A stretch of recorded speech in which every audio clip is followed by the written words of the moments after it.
Hello everyone, आप सभी लोगों का स्वागत है बीपीएससी टीआरई 4.0 और एईडीओ की आज की इस क्लास के अंदर में, जिसके अंदर में फ्रेंड्स हम लोग पिछले लेक्चर की तरह ही आज भी बहुत सारे इंपॉर्टेंट क्वेश्चंस करेंगे। पिछले लेक्चर में आपने बहुत बढ़िया प्रतिसाद दिया।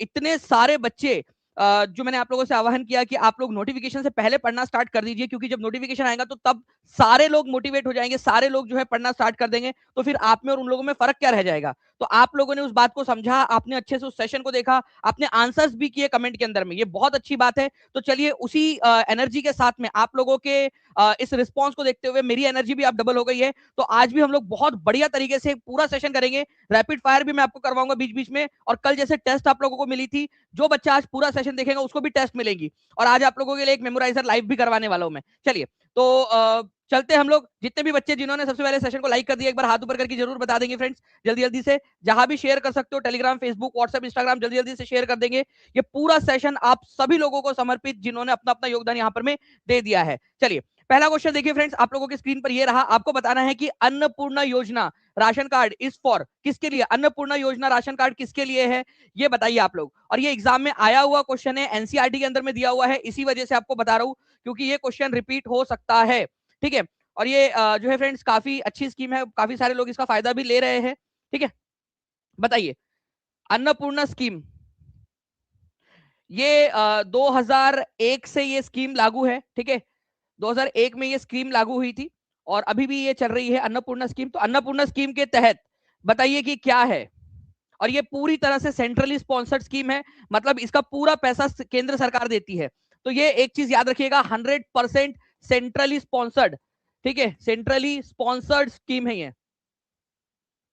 इसका यह मतलब होता है कि पूरी तरह से इसका जो पैसा है अन्नपूर्णा योजना का, पूरा पैसा केंद्र सरकार देंगी। केंद्र सरकार के द्वारा जो है ये एक प्रदत्त स्कीम है।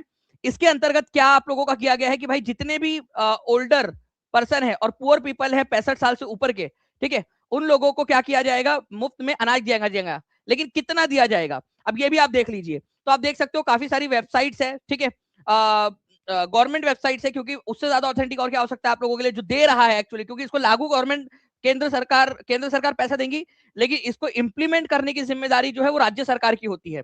ठीक है, तो राज्य सरकारों के अलग अलग राज्य सरकारों की आपको दिखा देता हूं। जैसे देख सकते हो महाफूड.gov.in, ये केरला सरकार का आप देख सकते हो, उनकी वेबसाइट के ऊपर में ही है। तो अन्नपूर्णा स्कीम जो है फ्रेंड्स, ये इंप्लीमेंट की जाती है स्टेट के द्वारा, लेकिन ये पूरी तरह से 100% सेंट्रली स्पॉन्सर्ड स्कीम है। लेकिन इंप्लीमेंट करता कौन है, राज्य सरकार करती है इंप्लीमेंट। मतलब पैसा केंद्र सरकार देंगी, लेकिन इसको लागू करने का काम राज्य सरकार का है। केंद्र सरकार पैसा देंगी। 10 किलो जो है फूड ग्रेन हर महीने, ठीक है, फ्री ऑफ कॉस्ट। जो ओल्ड पीपल है, ओल्ड और पुअर, 65 साल से ऊपर वाले, उन लोगों को 10 किलो अनाज जो है बिल्कुल फ्री दिया जाएगा। आप यहां पर में भी देख सकते हो।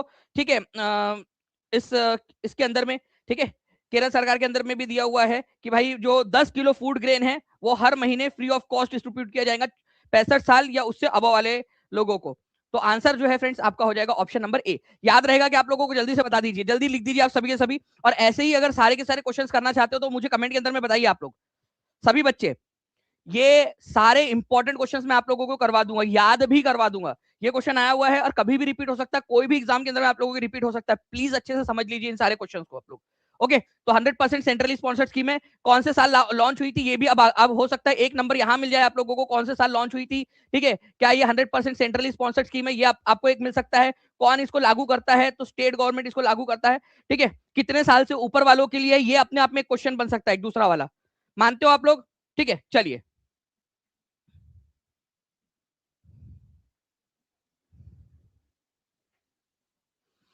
चलिए आगे बढ़ते हैं हम लोग फ्रेंड्स। यहाँ पर में इलाहाबाद की संधि के बाद रॉबर्ट क्लाइव ने मुर्शिदाबाद का डिप्टी दीवान किसे नियुक्त किया था। चलिए, इलाहाबाद की संधि सबसे पहली बात तो हुई कब थी, ये अपने आप में क्वेश्चन बनता है आप लोगों का। तो 1765 के अंदर में हुई थी। 1765 में कौन से युद्ध के बाद में ये हुई थी। तो एक इससे पहले 1764 के अंदर में, 1764 में एक युद्ध हुआ था। ठीक है, जिसको आप बक्सर की लड़ाई बोलते हो। तो बैटल ऑफ बक्सर, बक्सर की लड़ाई में ईस्ट इंडिया कंपनी जीत गई थी। मुगल उसके बाद में अवध और बंगाल तीनों की संयुक्त सेनाओं को हरा दिया था। तो इलाहाबाद की संधि, ट्रीटी ऑफ इलाहाबाद 1765 में शामिल 1765 में हुई, जिसके बाद में ईस्ट इंडिया कंपनी को दीवानी अधिकार मिल गए थे। तो मुर्शिदाबाद जो उस समय बंगाल की राजधानी हुआ करती थी, मुर्शिदाबाद, उसका डिप्टी दीवान उन्होंने किसको बनाया था।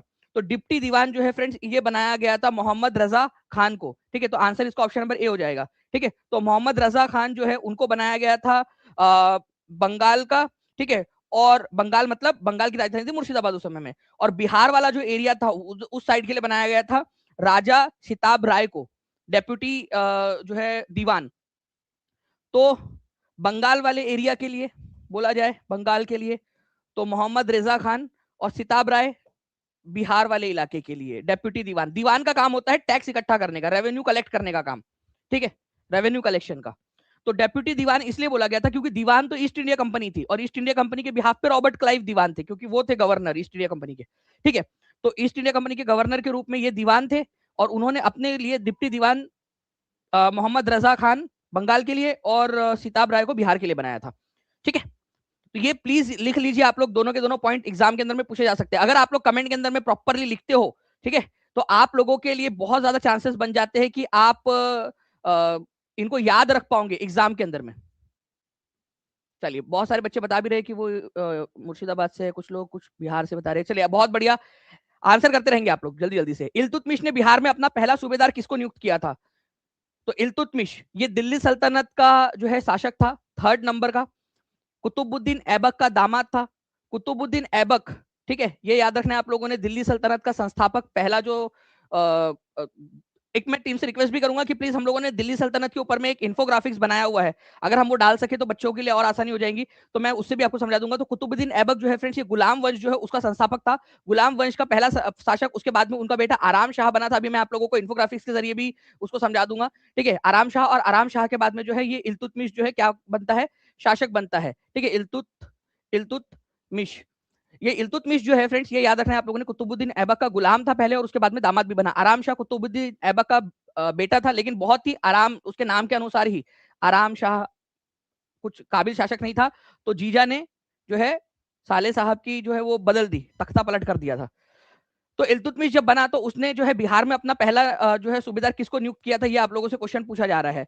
तो उन्होंने, इल्तुतमिश ने मलिक जानी को जो है वो क्या किया था, बिहार का राज्यपाल नियुक्त किया था, ठीक है, मलिक जानी को। तो आंसर यहां पर मैं आप लोगों को हो जाएगा फ्रेंड्स ऑप्शन नंबर डी, ठीक है, मलिक जानी।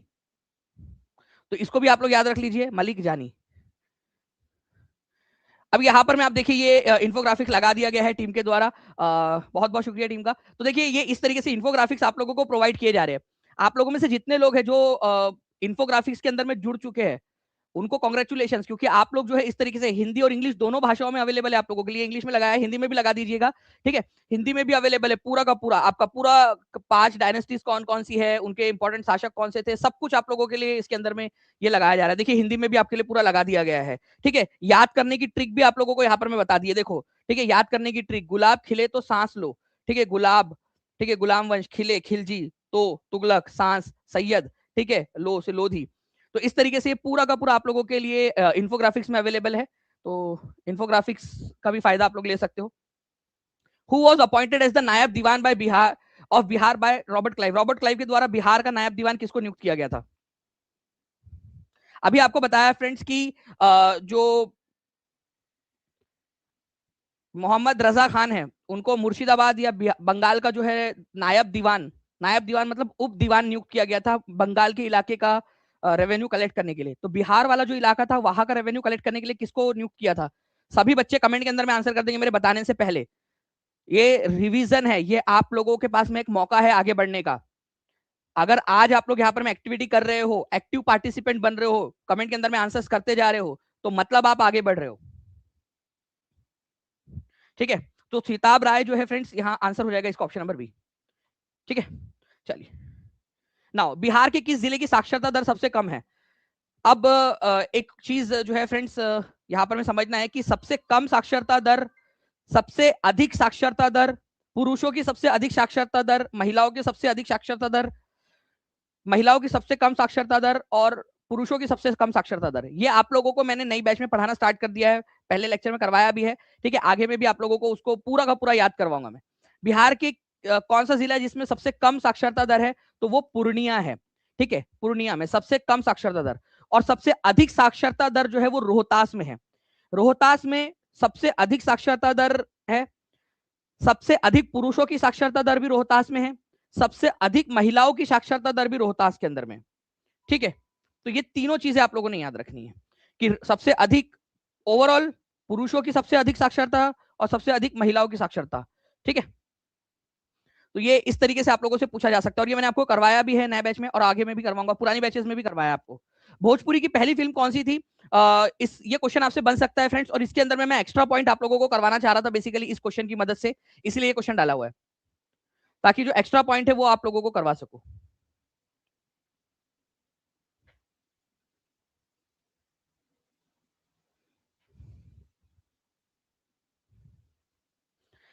ओके चलिए, तो भोजपुरी की पहली फिल्म कौन सी थी अगर ये क्वेश्चन पूछा जाए आप लोगों से, तो इसका होगा गंगा मैया तोहे पियरे चढ़ाईबो। ठीक है, तो आंसर इसका ऑप्शन नंबर ए हो जाएगा। लेकिन अब आप लोगों से 2-3 एक्स्ट्रा वाले जो पॉइंट बन सकते हैं कि ये फिल्म रिलीज कब हुई थी, अब ये क्वेश्चन एक्स्ट्रा बन सकता है 1 नंबर का, मानते हो? ठीक है, जो बच्चा अभी पढ़ रहा है वो अब आगे बढ़ेगा क्योंकि एग्जामिनर इससे यील्ड करके जो है इससे क्वेश्चन बना सकता है, मतलब इसको खींच के और आगे में क्वेश्चन बना सकता है। ठीक है, तो 1963 में ये रिलीज हुई थी। इसके अलावा इसके डायरेक्टर कौन थे? ठीक है, तो डायरेक्टर थे कुंदन कुमार। ठीक है, और प्रोड्यूसर कौन थे? तो विश्वनाथ प्रसाद शाहबादी इसके प्रोड्यूसर थे, विश्वनाथ प्रसाद शाहबादी। तो अगर डायरेक्टर पूछ लिया जाए तो कुंदन कुमार, डायरेक्टर कुंदन कुमार। ठीक है, और जो प्रोड्यूसर है अगर ये आप लोगों से पूछ लिया जाए तो विश्वनाथ प्रसाद, विश्वनाथ प्रसाद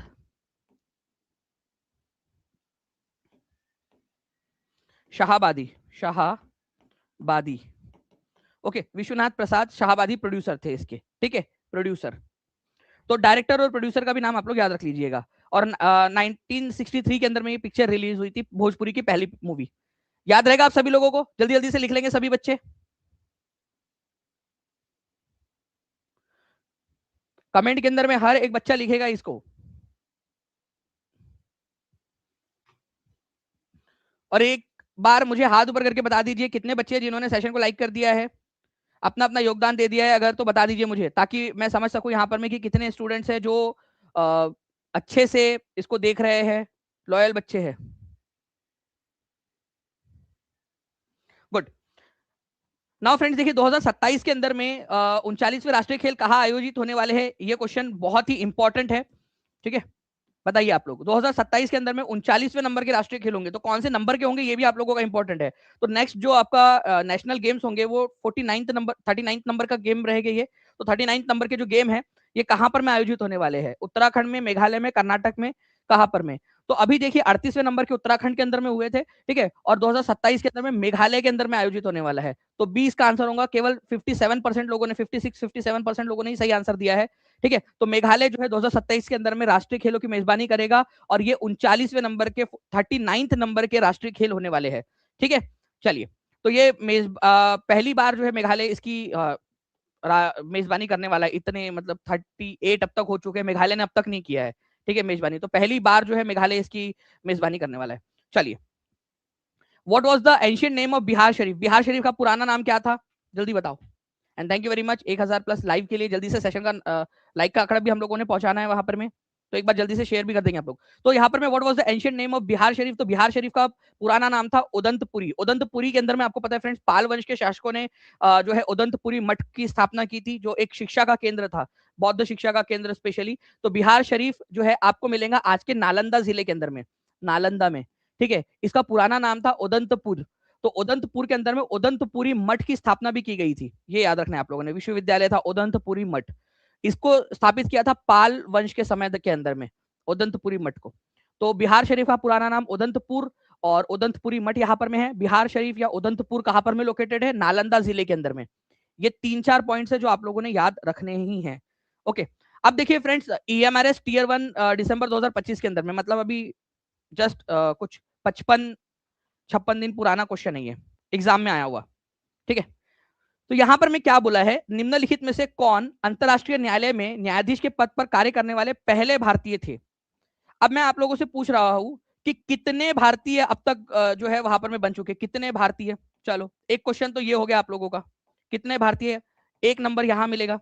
प्रेजेंट में कौन है? प्रेजेंट में 1 नंबर यहां मिल जाएगा आप लोगों को। कितने जो है जजेस होते हैं इसके अंदर में, वो आप लोगों से बन जाएगा। कितने जजेस होते हैं टोटल, उनका कार्यकाल कितने साल का होता है, चलो सब बता दो आप लोग, एक एक नंबर, बहुत सारे इंपॉर्टेंट पॉइंट्स, और ये हमारे इसमें अभी अभी जस्ट पूछा गया, ठीक है, कुछ दिन पहले। अब मोहम्मद हिदायतुल्लाह कुछ लोग लगा रहे हैं, शीतलवाड़ लगा रहे हैं कुछ लोग, और आपको बता दूं सही आंसर पता है कितने परसेंट लोगों ने लगाया है, केवल केवल 30% लोगों ने, 30% लोगों ने आंसर लगाया है केवल। तो आप देख लीजिए, और यहां पर मैं आप देखोगे पेड क्लास के अंदर में आपको पढ़ाया था पिछली बैच में, और अब नई बैच में फिर से पढ़ाऊंगा इसको, ठीक है, और अब तो एआई के साथ में हम लोग पढ़ेंगे पूरा का पूरा। तो आप देख सकते हो इंटरनेशनल कोर्ट ऑफ जस्टिस वाली जो आपकी पेड क्लास है उसके अंदर में वहां से ये क्वेश्चन, वहां अगर आपने पढ़ा होता तो आप एमआरएस का भी क्वेश्चन पूरा क्लियर कर पाते। सर बेनेगल नरसिंह राव, ठीक है, बी एन राव जिनको बोला जाता है, ठीक है, 1952 से 53 के बीच में, क्योंकि उनकी मृत्यु हो गई थी उसके बाद में, ठीक है, बी एन राव ये रहे सबसे पहले, फिर नागेंद्र सिंह रहे, ठीक है, फिर रघुनंदन स्वरूप पाठक रहे, ठीक है, और उसके बाद में दलवीर भंडारी, ठीक है, ये इनका सेकंड वाला टर्म चल रहा है दलवीर भंडारी का। तो दलवीर भंडारी जो है ये अभी फिलहाल के अंदर में प्रेजेंट के अंदर में है, तो बी एन राव ये याद रखना है। अच्छा आप लोगों को देखिए फ्रेंड्स, ये क्वेश्चन टीआरई 2 के अंदर में आया था, और ये करवाया भी है आपको कि इनमें से कौन अंतरराष्ट्रीय न्यायालय में प्रथम भारतीय न्यायाधीश थे। तो प्रथम भारतीय न्यायाधीश कौन थे, बी एन राव थे, ठीक है, ये हमारे इसके अंदर में जो क्वेश्चन आया उसको आप देख सकते हो, ठीक है। तो ये आप लोग देखिए पूरा आपको करवाया हुआ इंटरनेशनल कोर्ट ऑफ जस्टिस की पेड क्लास के अंदर में। तो कितने बच्चे यहाँ पर में हैं जो ऑलरेडी पेड क्लास में जुड़े हुए हैं, हाथ ऊपर कर देंगे, कॉन्ग्रेचुलेशन, आप लोग आगे बढ़ते जा रहे हो, ठीक है। और जो लोग भी अभी नहीं जुड़े हैं वो जुड़ सकते हैं, और जो लोग अपग्रेड करवाना चाहते हैं बैच को, ठीक है, वो जल्दी से जल्दी करवा लीजिए, ताकि जो अपग्रेड वाला ऑप्शन है वो आपके पास में रहे, अदरवाइज आपको फिर वो अपग्रेड वाला ऑप्शन चला जाएगा फिर, ठीक है। तो रघुनंदन स्वरूप पाठक एक थे, नागेंद्र सिंह थे, और बेनेगल नरसिंह राव, बी एन राव थे, और अभी फिलहाल में दलवीर भंडारी है। तो मैंने जो जो क्वेश्चन आप लोगों से पूछा, देखिए आप सारे क्वेश्चन अब आंसर कर सकते हो, ठीक है। तो बी एन राव ये याद रखना है आप लोगों ने, कितने भारतीय अब तक बन चुके हैं, तो 4 भारतीय बन चुके हैं, प्रेजेंट के अंदर में कौन है, तो दलवीर भंडारी है, ठीक है, ये आप लोगों ने याद कर लिया। इनका कार्यकाल कितना होता है, देखिए ये भी सारा आप लोगों को करवाया हुआ है यहाँ पर, आप देखोगे, ठीक है, कि इनका जो है कार्यकाल 9 साल का होता है, ठीक है। कितने जजेस होते हैं टोटल, तो टोटल 15 जजेस इसके अंदर में होते हैं। कौन सी ऑफिशियल भाषाएं है इसकी, तो इंग्लिश और फ्रेंच, ठीक है, इंग्लिश और फ्रेंच। अच्छा इसका हेडक्वार्टर कहां पर मैं बता सकते हो क्या, इंटरनेशनल कोर्ट ऑफ जस्टिस का हेडक्वार्टर, इसका हेडक्वार्टर जो है फ्रेंड्स ये याद रखिएगा आप सभी के सभी, ठीक है, हेग के अंदर में है, हेग नेदरलैंड्स के अंदर में, the Netherlands, Hague the Netherlands में। माय भारत बजट क्वेस्ट 2026 किस मंत्रालय द्वारा लॉन्च किया गया है, माय भारत बजट क्वेस्ट,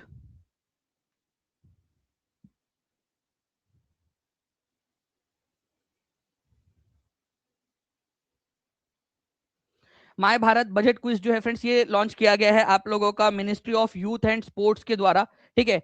तो खेल मंत्री कौन है अभी हमारे, मनसुख मंडाविया है, ठीक है, मनसुख मंडाविया, उन्होंने माय भारत बजट क्विज जो है इसको लॉन्च किया है, और अभी अभी लॉन्च किया है जस्ट कुछ दिन पहले 2 फरवरी को, और पीआईबी के अंदर में भी आया हुआ है, तो इसी वजह से इंपॉर्टेंट भी हो जाता है। तो माय भारत बजट क्विज जो है बेसिकली जो यूथ है, ठीक है, उनके अंदर में एक बजट को लेकर क्यूरियोसिटी जनरेट करने के लिए, बजट में क्या दिया है, क्या नहीं है, क्या अच्छी है, क्या बुरी चीज है, उसके ऊपर में चर्चा करने के लिए बेसिकली ये क्वेस्ट रखा गया है, ठीक है। तो ये याद रखना है आप लोगों ने, my my Bharat budget quest, ठीक है, 2026 किसने लॉन्च किया, union minister of youth affairs and sports. तो युवा मंत्रालय जो है हमारे भारत का, ठीक है, यूथ अफेयर्स एंड स्पोर्ट्स वाले, ठीक है, मनसुख मंडाविया इसके मंत्री है, ओके, युवा और खेल मंत्रालय, मनसुख मंडाविया मंत्री, उनको मोहन बागान बोलना नहीं जम रहा था, पता है कि आप लोगों को थोड़े दिन पहले एक वीडियो वायरल हुआ था उनका।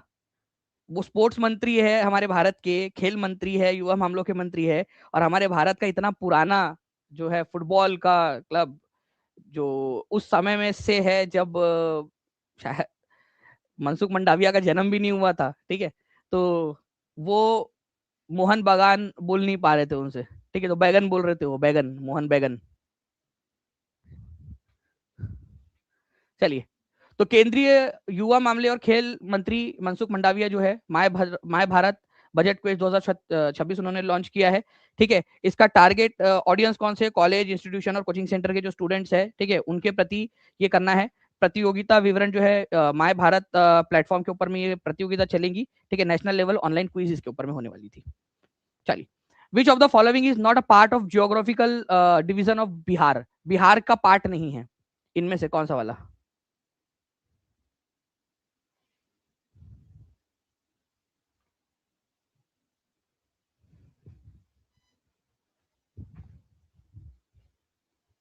बगीचा बोल देते, बैगन बोलने की क्या जरूरत थी। ये भी बात सही है यार, बगीचा बोल देते बैगन, लेकिन हो सकता है उन्होंने कोई हैदराबादी पिक्चर देख ली होंगी बैगन, वहां वो लोग लगाते हैं हर चीज के अंदर में। कैसे बैगन जैसे बातें कर रहे तुम लोग। चलो आंसर लगाओ बैगन।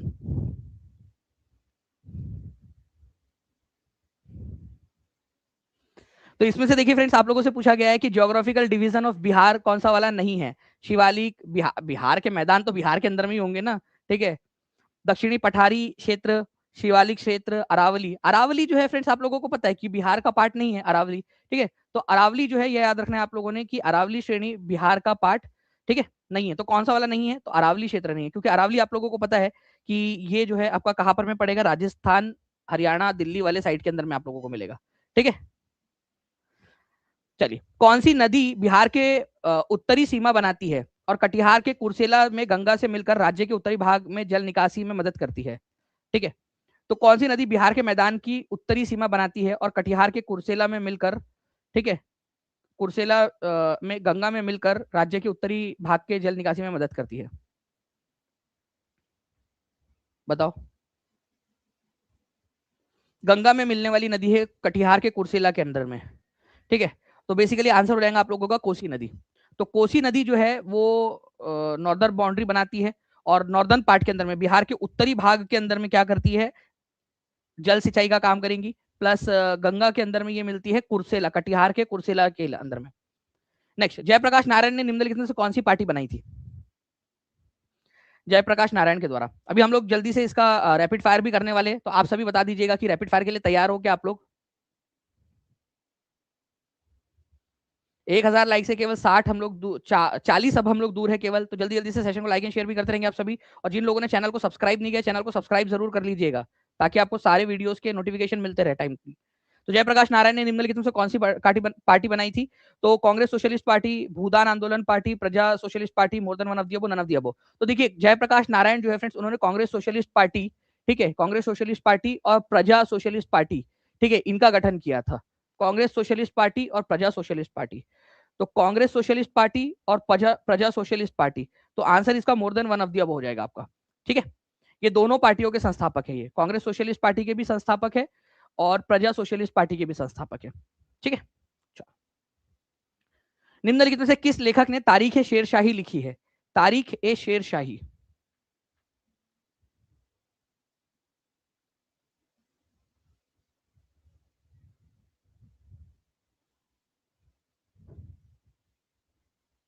जी, तो तारीख ए शेरशाही किसके द्वारा लिखी गई है, तो अब्बास खान शेरवानी जो है, उनके द्वारा इस पुस्तक को कंपाइल किया गया पूरा, ठीक है। तारीख ए शेरशाही, इसके अंदर में जो है फ्रेंड शेर शाह सूरी जो है उसका इतिहास है। और इसी में बताया गया कि किस तरीके से शेर शाह सूरी ने जो उत्तर पथ था, ठीक है, उसका पुनर्निर्माण करवाया था, जिसको बादशाही सड़क और आज हम लोग GT road, grand trunk road भी बोलते हैं, ठीक है। डलहौजी के समय में उसकी वापस से रिपेयरिंग करवाई गई थी, लॉर्ड डलहौजी के समय में। तो ग्रेट ट्रंक रोड का निर्माण, ठीक है, उत्तर पथ जहां पर में हुआ करता था मौर्य काल के अंदर में, उत्तरा पथ जिसको बोलते थे, वहां पर में बनाया था, उसी रास्ते के ऊपर में। प्लस शेरशाह सूरी ने जो है भारत में सिक्कों का प्रचलन जो है वो आम किया। आज हमारे भारत के अंदर में हम जो रुपया करेंसी यूज करते हैं, वो शेरशाह सूरी ने इंट्रोड्यूस की थी भारत के अंदर में। तो अब्बास खान शेरवानी जो है, उन्होंने लिखी है तारीख ए शेर शाही।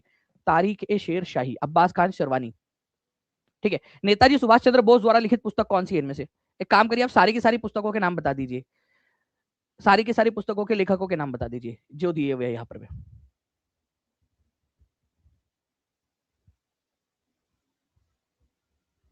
Thank you very much friends, आप लोगों का बहुत बहुत शुक्रिया 1000 प्लस लाइक्स के लिए, आप सभी को कॉन्ग्रेचुलेशन।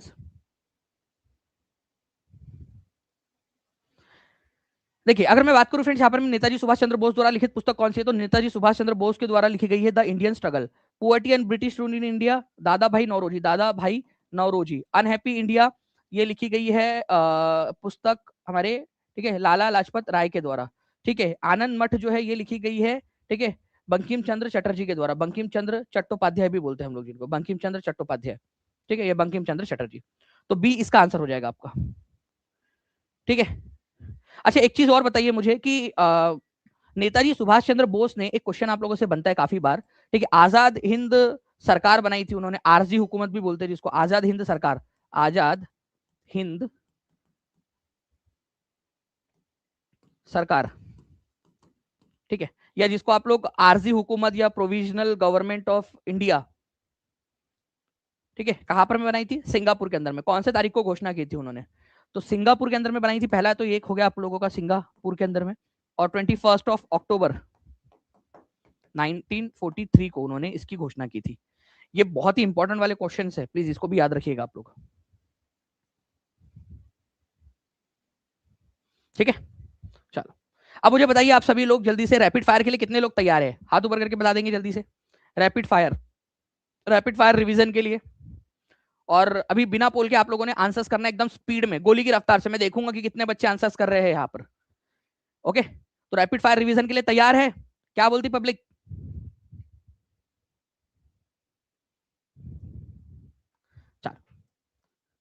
जल्दी बताइए, अन्नपूर्णा स्कीम के बारे में नीचे दिए गए कथनों पर गौर करिए। तो आप लोग चलो गौर करते हैं। भारत ने जो है अन्नपूर्णा स्कीम जो है उसको 2001 के अंदर में इसको स्कीम की घोषणा की थी, और इसके अंदर में 2 रुपए प्रति किलो के हिसाब से और 3 रुपए प्रति किलो के हिसाब से जो है वो गेहूं दिए जाने हैं। तो अन्नपूर्णा स्कीम के बारे में जो सही है वो बताइए आप लोग। तो देखिए, आप लोगों को बताया था फ्रेंड्स कि जो है 2001 के अंदर में, जो 2000 और 2001 वाला जो फाइनेंशियल ईयर था, क्योंकि फाइनेंशियल ईयर गिना जाता है, तो 2001 वाला जो फाइनेंशियल ईयर था उसके अंदर में इसकी घोषणा हुई थी, ठीक है। और इसके बाद में इसमें जो है वो 2 रुपए किलो 3 रुपए किलो नहीं, इसमें 65 साल से ऊपर वाले जितने भी लोग हैं, ठीक है, उन लोगों को फ्री फ्री 10 किलो अनाज दिया जा रहा है, ठीक है, फ्री में। तो ये 2 रुपए और 3 रुपए किलो वाला नहीं है ये सिस्टम, तो केवल पहला वाला सही है इसके अंदर में, ठीक है, only one is true. Next, सन 2001 के अंदर में इसकी घोषणा हुई थी, और 2001 से इसको पूरी तरह से लागू किया गया था, ठीक है। इलाहाबाद की संधि कब हुई थी, कौन से साल में, बिहार शिक्षक भर्ती के अंदर में ही आ गया ये क्वेश्चन। चलिए, रैपिड फायर के अंदर में हम लोग इसको भी कर लेते हैं।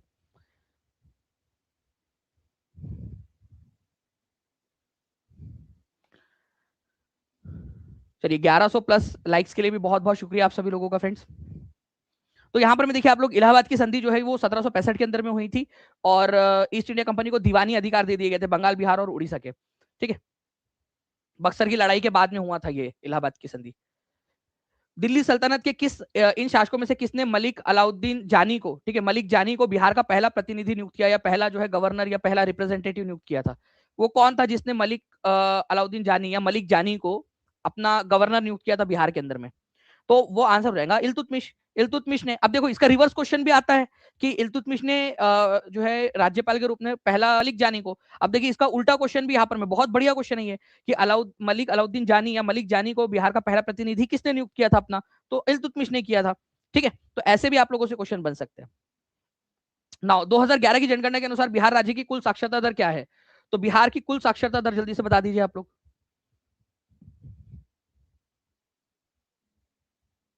अच्छा, सबसे ज्यादा साक्षरता जो है कहां पर में, ये भी आप बता दोगे।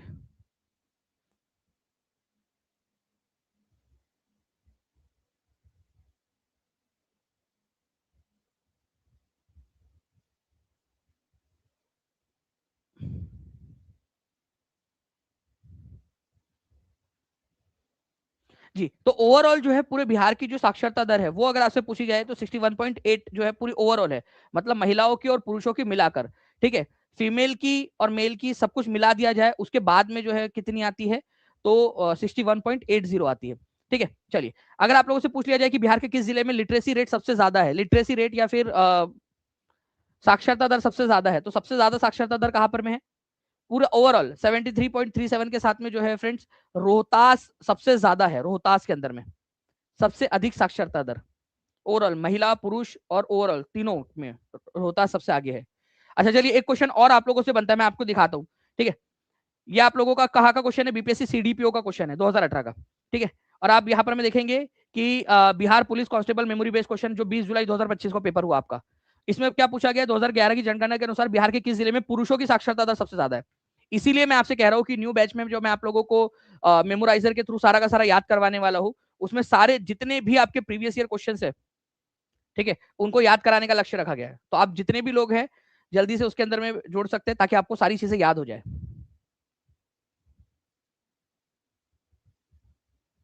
बहुत बढ़िया। तो रोहतास जो है फ्रेंड्स इसका आंसर हो जाएगा। तो आप लोग जो है एक एक कदम आगे बढ़ते जा रहे हो अपनी सफलता की तरफ में। बिहार के शिवालिक श्रेणी का हिस्सा निम्नलिखित में से कौन सा नहीं है? ठीक है, अब ये क्वेश्चन जो है फ्रेंड्स एक हाई लेवल क्वेश्चन है, लेकिन मैं फिर भी इसको करवा देता हूँ ताकि अगर ये आ जाए, क्योंकि हर एक क्वेश्चन जो आप लोगों से पूछा गया कभी ना कभी उसको हम लोग यहाँ पर में करेंगे।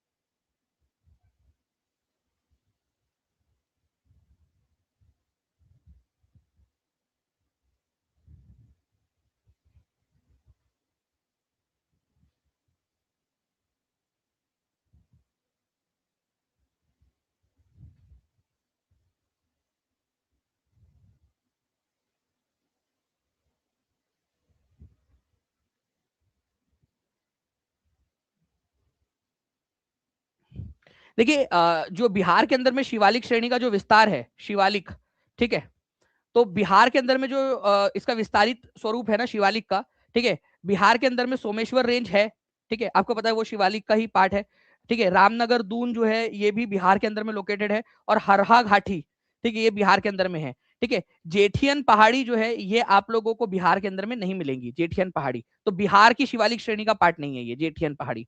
ओके, तो आप लोगों ने याद रखना है, आंसर हो जाएगा आप लोगों को ऑप्शन नंबर ए। तो बिहार में जो है शिवालिक रेंज का विस्तार कौन कौन सा है?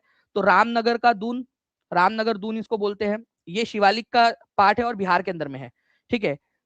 कुशेश्वर श्रेणी, ठीक है, जिसको आप लोग सोमेश्वर श्रेणी के नाम से भी जानते हो, सोमेश्वर, सोमेश्वर श्रेणी, और हरहा, हरहा वैली, ठीक है, तो हरहा घाटी ये भी आप लोगों को मिल जाएंगी, ठीक है, यहाँ पर में। चलिए, बिहार के मैदान का हिस्सा निम्नलिखित में से नहीं है, उत्तरी मैदान, दक्षिणी मैदान, पूर्वी मैदान।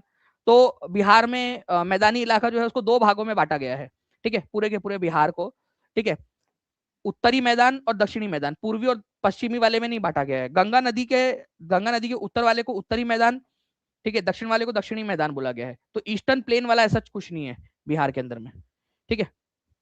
चलिए, हरिके बैराज जहां से इंदिरा गांधी नहर, ठीक है, जिसको राजस्थान नहर भी बोलते हैं, भारत की सबसे लंबी नहर है, ये निकलती है, आपको बताना है कि किस राज्य में स्थित है हरिके बैराज।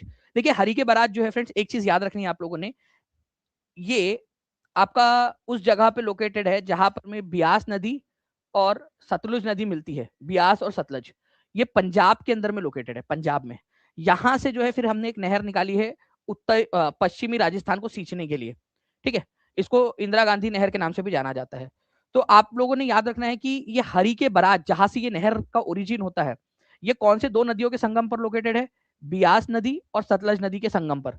बिहार बिहार जो ब्यास नदी है और सतलज नदी है, ये दोनों पंजाब के हरि के नाम की जगह पे मिलते हैं, वहां पर में हरि के बैराज बनाया गया है, और उसी बैराज के पास से जो है हम लोगों ने एक्स्ट्रा पानी को निकालने के लिए इंदिरा गांधी नहर बनाई है। तो हरि के बैराज पंजाब के अंदर में, डायरेक्ट क्वेश्चन बनेगा इसका, तो प्लीज इसको याद रख लीजिए आप लोग, हरि के बराज, ठीक है, ब्यास और सतलज नदी के संगम पर लोकेटेड है पंजाब के अंदर में। भारत की सबसे लंबी नहर कौन सी है, अगर ये क्वेश्चन पूछ लिया जाए तो इंदिरा गांधी नहर है, ये भी क्वेश्चन आता है, प्लीज इसको भी याद रखिएगा आप लोग। चलो, नेक्स्ट क्वेश्चन, नुब्रा घाटी में ध्रुवीय क्षेत्र के बाहर स्थित दुनिया के दूसरे सबसे लंबे ग्लेशियर की पहचान कीजिए। दुनिया का सबसे लंबा ग्लेशियर, दूसरे नंबर का, कोई बात नहीं, कर लेते इसको भी पूरा का पूरा। देखिए, बात यहां पर में हो रही है आप लोगों की हिमनद की, ठीक है,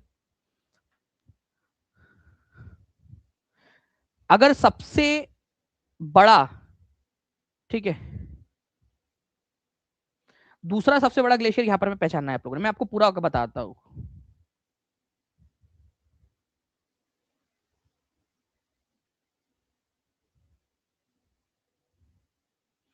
ठीक है, आप लोगों ने आंसर कर दिया होगा। अब मैं आप लोगों को एक एक करके सारी की सारी चीज बताता हूँ, ध्यान से समझिएगा आप लोग, ठीक है। हम यहाँ पर मैं बात किसकी कर रहे हैं फ्रेंड्स? ग्लेशियर की बात कर रहे हैं, ठीक है। ग्लेशियर क्या होता है, सबसे पहली चीज तो ये समझिए आप लोग, ठीक है। ग्लेशियर जो है आप लोगों का, जिसको आप हिंदी में हिमनद भी बोलते हो, बड़ा सा बर्फ का टुकड़ा होता है, ठीक है, बर्फ का टुकड़ा या बर्फ जमी हुई होती है, बड़ा हिस्सा।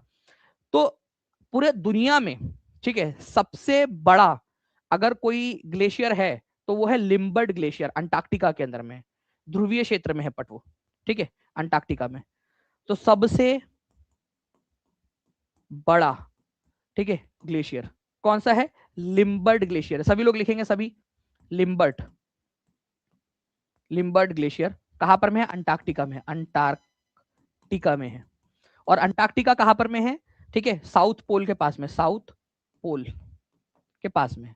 लेकिन अगर ध्रुवीय क्षेत्र को छोड़ दिया जाए, ध्रुवों के बाहर में, पोलर रीजन के बाहर में अगर बोला जाए, जिसमें कि बोला जा रहा है outside the pole, outside the polar reason,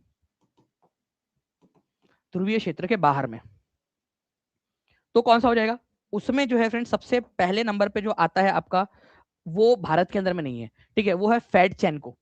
फेडचेनको 77 kilometre लंबा है, ताजिकिस्तान पामीर माउंटेन रेंज के अंदर में आप लोगों को मिलेगा। क्या नाम है उसका? फेडचेनको, फेडचेनको, ठीक है। ये 77 किलोमीटर लंबा है, ठीक है। दुनिया के पोलर रीजन में सबके बाहर का सबसे बड़ा, ठीक है, फेडचेनको कहां पर में लोकेटेड है? ताजिकिस्तान में, ताजिकिस्तान में लोकेटेड है, पामीर माउंटेन रेंज में, पामीर माउंटेन। उसके बाद में जो है फ्रेंड्स, अगर आप लोगों से बोला जाए कि दूसरे नंबर का मतलब outside the pole, outside the pole दूसरे नंबर का कौन सा है, तो वो सियाचिन है आपका, सियाचिन, ठीक है। और ये 74 किलोमीटर का है। समझ में आया क्या आप लोगों को? तो दुनिया का सबसे बड़ा जो ग्लेशियर है वो लिम्बर्ट है, बट वो पोलर रीजन के अंदर में। आउटसाइड द पोल वाला जो अगर बात करेंगे हम लोग, पोलर रीजन के बाहर में दूसरा सबसे बड़ा कौन सा है, तो सियाचिन है। और आउटसाइड द पोल सबसे बड़ा फेडचेनको है, ताजिकिस्तान में। तो क्वेश्चन में क्या पूछा गया ये समझिए आप लोग।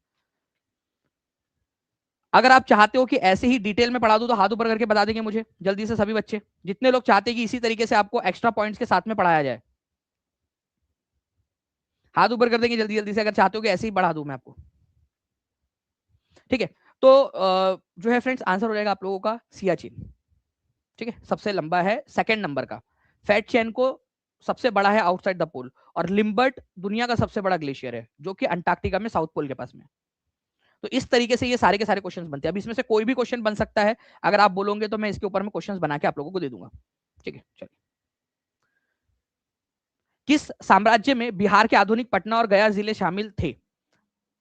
पटना और गया मतलब पटना से लेकर ये पूरा का पूरा जो ये हिस्सा है, गया वाला पूरा हिस्सा शामिल था, ठीक है। अंग, कौशल, मगध, अवंती, तो किस में शामिल हो सकता है आपके हिसाब से? अवंती मध्य प्रदेश के इलाके वाले में था, ठीक है। अंग जो है ये बंगाल वाले साइड के अंदर में आप जाओगे, बिहार में था, बिहार और बंगाल की सीमा वाला जो है भागलपुर वगैरह वाला इलाका, वहां पर में। कौशल उत्तर प्रदेश वाले साइड के अंदर में। तो मगध आपका आंसर हो जाएगा, ठीक है। तो answer is option number C, Magadh. तो मगध महाजनपद का हिस्सा था, और ये पटना और गया ही क्यों, और भी हिस्सा था, लेकिन एग्जामिनर ने जिस तरीके से क्वेश्चन पूछा है उस हिसाब से हमने इसको सॉल्व कर दिया है, ठीक है। चलिए, अब देखिए यहाँ पर में महाजनपदों की बात हो रही है, तो महाजनपद के अंदर में अंग, मगध, वज्जी, मल्ल, ठीक है, कौन कौन से जिले के अंदर में पड़ेगा? तो मगध जो है फ्रेंड्स, ये आप लोगों का दक्षिणी बिहार, आपको बताया ना मैंने कि यहाँ पर में देखिए ये वाला जो बिहार का दक्षिणी हिस्सा है, ये वाला हिस्सा मगध महाजनपद में था। पूर्वी बिहार मतलब बिहार का ये पूर्वी इलाका, भागलपुर वगैरह वाला इलाका, ये, ठीक है, ये अंग महाजनपद के अंदर में था, ठीक है। वज्जी जो है ये उत्तरी बिहार में था, वज्जी, ठीक है, वज्जी महाजनपद, जो जिसमें 8 अलग अलग अलग अलग जनपद हुआ करते थे, तो उत्तरी बिहार के अंदर में वज्जी महाजनपद। और मल्ल जो है ये गोरखपुर जिले के अंदर में थे, मल्ल महाजनपद, ठीक है, मल्ल। तो आंसर क्या होगा अब आप लोग बताएंगे जल्दी से, आप लोगों ने आंसर करना है कमेंट के अंदर में, मैंने आप लोगों को सारा इसके अंदर में बता दिया है, ठीक है। जयप्रकाश नारायण ने निम्नलिखित में से कौन सी पुस्तक लिखी है? I do what I do, towards total revolution, the new India, exam warrior, none of the above. Jayaprakash Narayan की पुस्तक का नाम बताइए इनमें से।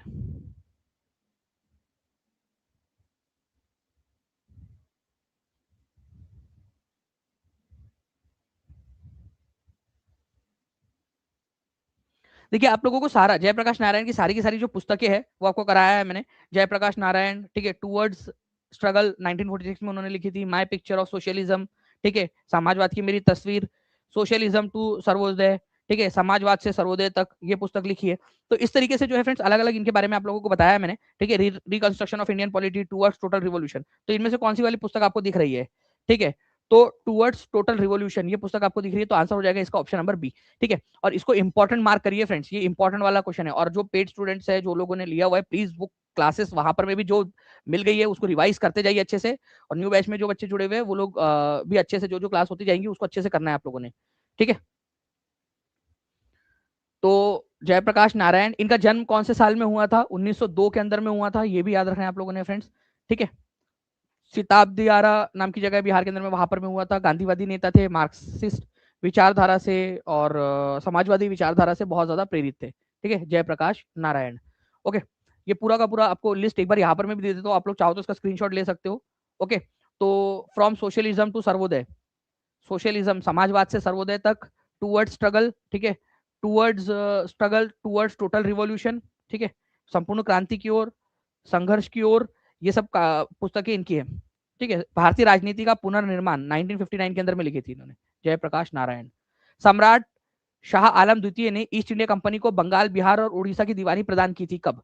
अब देखिए, आप लोगों को मैंने बताया कि इलाहाबाद की संधि हुई थी, इलाहाबाद की संधि, ठीक है, कब हुई थी? 1765 के अंदर में, जिसमें ईस्ट इंडिया कंपनी को दीवानी अधिकार मिल गए थे। तो ये किसने दिया था? ये तो मुगल सम्राट ने दिया था, मुगल एम्परर जो थे उन्होंने। अब ये मुगल सम्राट थे कौन कौन थे उस समय में? तो मुगल सम्राट, ये भी अपने आप में क्वेश्चन बनता है आपका 1 नंबर का, कि कौन थे मुगल सम्राट जिसने ईस्ट इंडिया कंपनी के साथ में इलाहाबाद की संधि साइन की थी? तो वो था शाह आलम द्वितीय। तो शाह आलम द्वितीय ईस्ट इंडिया कंपनी को बंगाल, बिहार और उड़ीसा का दीवानी अधिकार प्रदान कर दिया था उसने। ठीक है, तो कौन सा जो है ये इसमें से आंसर होगा? ठीक है, तो बक्सर की लड़ाई के बाद में इलाहाबाद की ट्रीटी हुई थी, ठीक है, 1765 में, और ये ट्रीटी साइन हुई थी 12 अगस्त 1765 को। ठीक है, 12 अगस्त 1765। ठीक है, इलाहाबाद की संधि के तहत औपचारिक रूप से ये दे दिया गया था इनको। नेक्स्ट क्वेश्चन की तरफ में आगे बढ़ते हैं। 1737 से 1738 के बीच में बिहार में बकास्त आंदोलन किसने शुरू किया था? बकास्त आंदोलन, एक्चुअली बकास्त आंदोलन जो है ना, ये किसानों के लिए आंदोलन था। किसानों से जो रेंट लिया जाता था या टैक्स लिया जाता था, अगर उन्होंने नहीं दिया, ठीक है, वो टैक्स या रेंट, तो क्या किया जाता था? उनकी जमीन हड़प ली जाती थी और उस जमीन को बकास्त बोला जाता था, कि भाई बकाया इन्होंने नहीं दिया, इस वजह से इनकी जमीन वापस ले ली। तो उन किसानों को उन जमीनों से वापस जो है अवगत कराने के लिए, या वापस उनकी जमीन दिलाने के लिए, बकास्त जो लैंड है, ठीक है, वो वापस दिलाने के लिए, जमींदारों से उनकी जमीन छुड़वाने के लिए, ठीक है, बकास्त आंदोलन की शुरुआत किसने की थी? स्वामी सहजानंद सरस्वती ने की थी। ठीक है, तो आंसर होगा इसका ऑप्शन नंबर सी। ठीक है, 69 बीपीएससी प्रीलिम्स में आया हुआ क्वेश्चन है आप लोगों का, आगे में पूछा जा सकता है। तो बकास्त आंदोलन का नेतृत्व किसने किया था? स्वामी सहजानंद सरस्वती ने। बकास्त आंदोलन कहां पर में चला था? तो बिहार के अंदर में चला था। ठीक है, बकास्त आंदोलन क्या था? तो बकास्त आंदोलन जो है फ्रेंड्स, बेसिकली एक ऐसा आंदोलन था जिसमें जमींदारों के द्वारा किसानों की जमीन हड़प ली गई थी, क्योंकि किसान उनका जो ऋण है या वो चीज है, उनका पैसा जो है वो दे नहीं पाए थे, तो उनकी जमीन बेचना स्टार्ट कर दिया था जमींदारों ने। तो उस जमीन को किसानों को वापस दिलाने के लिए, बकास्त वापस दिलाने के लिए, ठीक है, स्वामी सहजानंद सरस्वती ने ये मुहिम चलाई थी। ठीक है,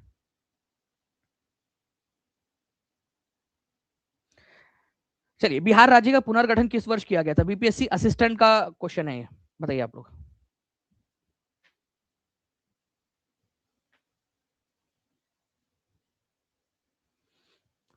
डेट भी आप लोग बता देंगे फ्रेंड्स कि कौन सी डेट है, जल्दी बताइए आप लोग। तो बिहार राज्य का पुनर्गठन जो है वो कौन से इसमें किया गया था? डेट सन 2000, ठीक है, जिसमें बिहार से, ठीक है, बिहार से अलग करके झारखंड राज्य बनाया गया था, झारखंड। ठीक है, तो कौन सी तारीख थी वो? तो वो तारीख थी 15 नवंबर, ठीक है, 15 नवंबर सन 2000, 15 नवंबर को। और 15 नवंबर ही क्यों? क्योंकि इस दिन बिरसा मुंडा का जन्मदिन होता है, बिरसा मुंडा का जन्मदिन होता है, इसी वजह से। तो सन 2000 के अंदर में बिहार का पुनर्गठन हुआ था लास्ट टाइम। अच्छा, एक और चीज है फ्रेंड्स, जो मैं चाहता हूँ कि आप लोग आंसर करें इसका। आप लोग मुझे बताइए कि 3 राज्य बने थे सन 2000 के अंदर में, क्या आप बता सकते हो मुझे वो 3 राज्य कौन कौन से हैं?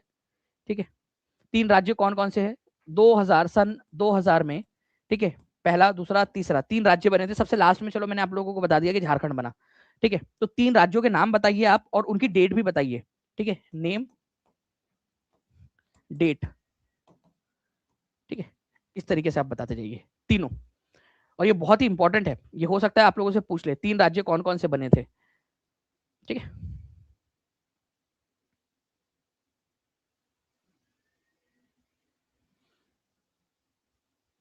चलिए, एक क्वेश्चन है आप लोगों का फ्रेंड्स, बिहार सौर ऊर्जा सिंचाई योजना कब शुरू की गई थी? बिहार सौर ऊर्जा सिंचाई योजना,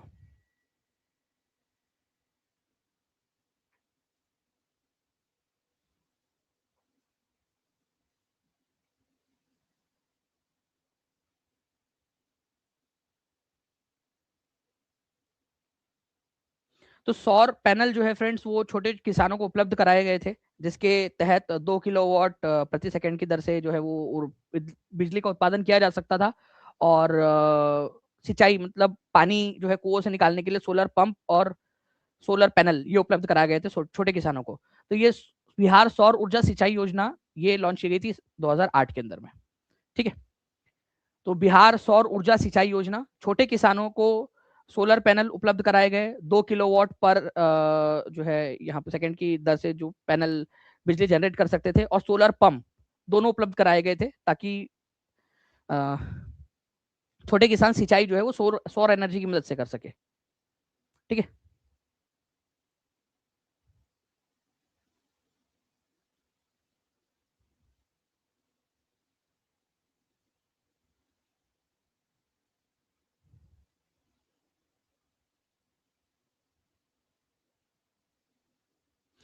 चलिए नेक्स्ट क्वेश्चन की तरफ में आगे बढ़ते हैं हम लोग। यहाँ पर में बिहार में इस्तेमाल की जाने वाली एक प्राचीन जल संचयन विधि कौन सी है? ठीक है, बिहार के अंदर में करीब 5000 साल पहले से जो है फ्रेंड्स इस विधि का इस्तेमाल किया जा रहा है। ठीक है,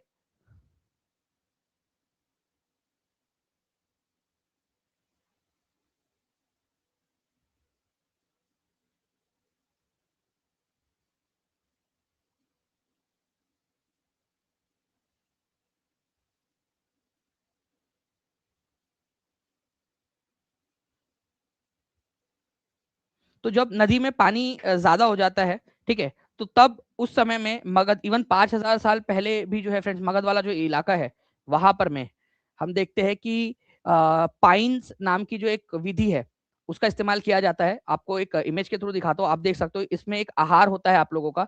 ठीक है, जिसमें जो है डाइवर्जन चैनल्स के थ्रू मतलब एक नहर वगैरह बना के पानी जो है क्या किया जाता है, इकट्ठा किया जाता है, ताकि जब नदी में पानी ना हो या बारिश का पानी ना हो तो उस समय में ये पानी का इस्तेमाल किया जा सके।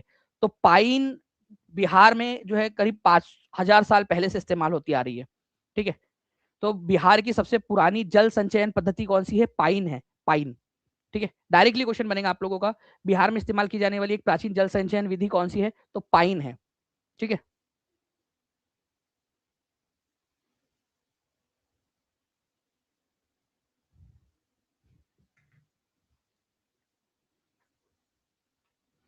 चलिए नेक्स्ट क्वेश्चन की तरफ में आगे बढ़ते हैं हम लोग फ्रेंड्स। हमारे क्वेश्चन कहाँ चला गया भाई? ये है, निम्नलिखित में से कौन सा बिहार का पहला सामुदायिक पक्षी अभयारण्य है? Community bird sanctuary.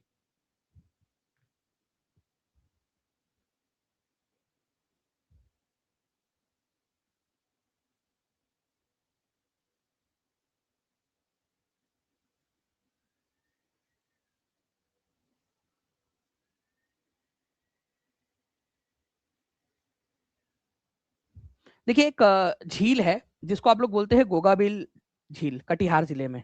ये एक तरीके की चाप झील है। चाप झील ऐसे बनती है, नदी जब इस तरीके से विसर्प बनाकर घूमती है ना, ठीक है, या चलती है, तो कई बार क्या होता है नदी का पानी, ठीक है, यहाँ से अब देखो यहाँ पर भी इधर से ही बहने लग जाएगा, और ये जो है ये झील बन गई आपकी अब इधर में, ये वाला झील बन गई, तो इसको ऑक्सबो लेक बोला जाता है या चाप झील बोला जाता है।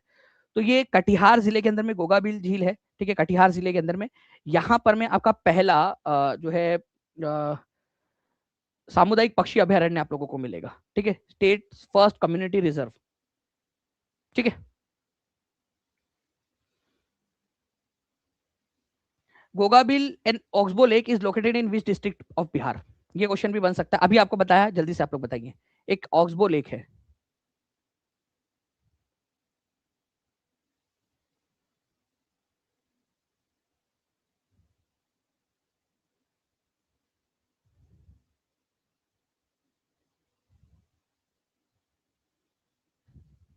ठीक है, तो गोगा बिल जो ऑक्सबो लेक है फ्रेंड्स ये आप लोगों को कटिहार के अंदर में मिलेगा। लोथल प्राचीन सिंधु घाटी सभ्यता का प्रमुख शहर निम्नलिखित में से किस राज्य में स्थित है?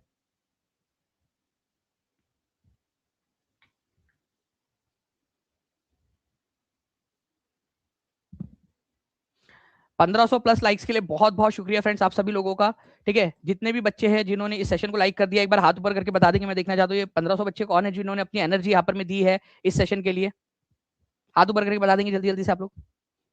और जो बच्चे टीचिंग परीक्षा के साथ पेड कोर्स में जुड़कर अपनी सफलता हासिल करना चाहते हैं वो जल्दी से जो है टीचिंग परीक्षा के एप्लीकेशन पे जा सकते हैं, या नीचे में जो नंबर चल रहा है उस नंबर पे कॉल या व्हाट्सएप आप लोग कर सकते हो। ठीक है, ताकि सारी जानकारी आप लोगों को मिल जाए। तो लोथल जो है फ्रेंड्स, ये एक हड़प्पा कालीन एक शहर है। यहाँ पर मैं आपको डॉक यार्ड या जिसको आप लोग बंदरगाह भी कहते हो, ठीक है, वो आपको मिला है लोथल में। तो ये आपको मिलेगा गुजरात के अंदर में, गुजरात, ठीक है। भोगवा नदी के किनारे पे बसा हुआ है ये रिवर। कौन सी है? भोगवा नदी। भोगवा, भोगवा नदी किसकी सहायक नदी है? तो ये आप लोगों से अगर पूछ लिया जाए, ठीक है, तो भोगवा नदी किसकी सहायक है? तो सरस्वती नदी, यहाँ पर साबरमती नदी की सहायक नदी है। साबरमती, साबरमती नदी की सहायक नदी है भोगवा नदी, जिसके किनारे पे लोथल बसा हुआ है, ठीक है। लोथल में क्या क्या मिला है? दोहरे कफन साक्ष्य मिले आप लोगों को, मतलब कि देखिए यहाँ पर में एक ही कबर में दो दो लोगों को दफनाया गया। दोहरे कफन साक्ष्य मिले आपको, दफन साक्ष्य, एविडेंस ऑफ डबल बरियल, ठीक है। राइस हस्क, आपको चावल की भूसी मिली है। घोड़े की टेराकोटा मूर्तियां, घोड़ा नहीं मिला है, घोड़े की मूर्तियां मिली है, ठीक है। जहाज बनाने का स्थान, मतलब कि डॉकयार्ड और जहाज जहां पर में बनते थे। और इसके अलावा एक और चीज आपको बता दो फ्रेंड्स, यहाँ पर में बीड्स बनाने का कारखाना था। बीड्स, बीड्स जिसको मनके बोला जाता है, जिस जो पहनते ना आप लोग, मनके मोती, ठीक है, मनके, ठीक है। तो पत्थरों के मनके या बीड्स या मोतिया बनाए जाते थे यहाँ पर में पहनने के लिए। उत्तराखंड की किस नदी पर टिहरी बांध निर्मित है? टिहरी बांध, तो टिहरी बांध जो है आप लोगों को मिलेगा फ्रेंड्स भागीरथी नदी के ऊपर में। भारत का सबसे ऊंचा बांध है, भागीरथी नदी के ऊपर में लोकेटेड है, ठीक है। Bihar police constable memory based paper 2023 के अंदर में पूछा गया है, ओके। मेमोराइजर के अंदर में ये सारा का सारा आप लोगों का डालने वाला हूं। कितने लोग चाहते हैं अभी एक मेमोराइजर आप लोगों को अभी अभी याद करवा दो एक मेमोराइजर के थ्रू, ठीक है। कितने लोग रेडी है एक बार बता देंगे मुझे?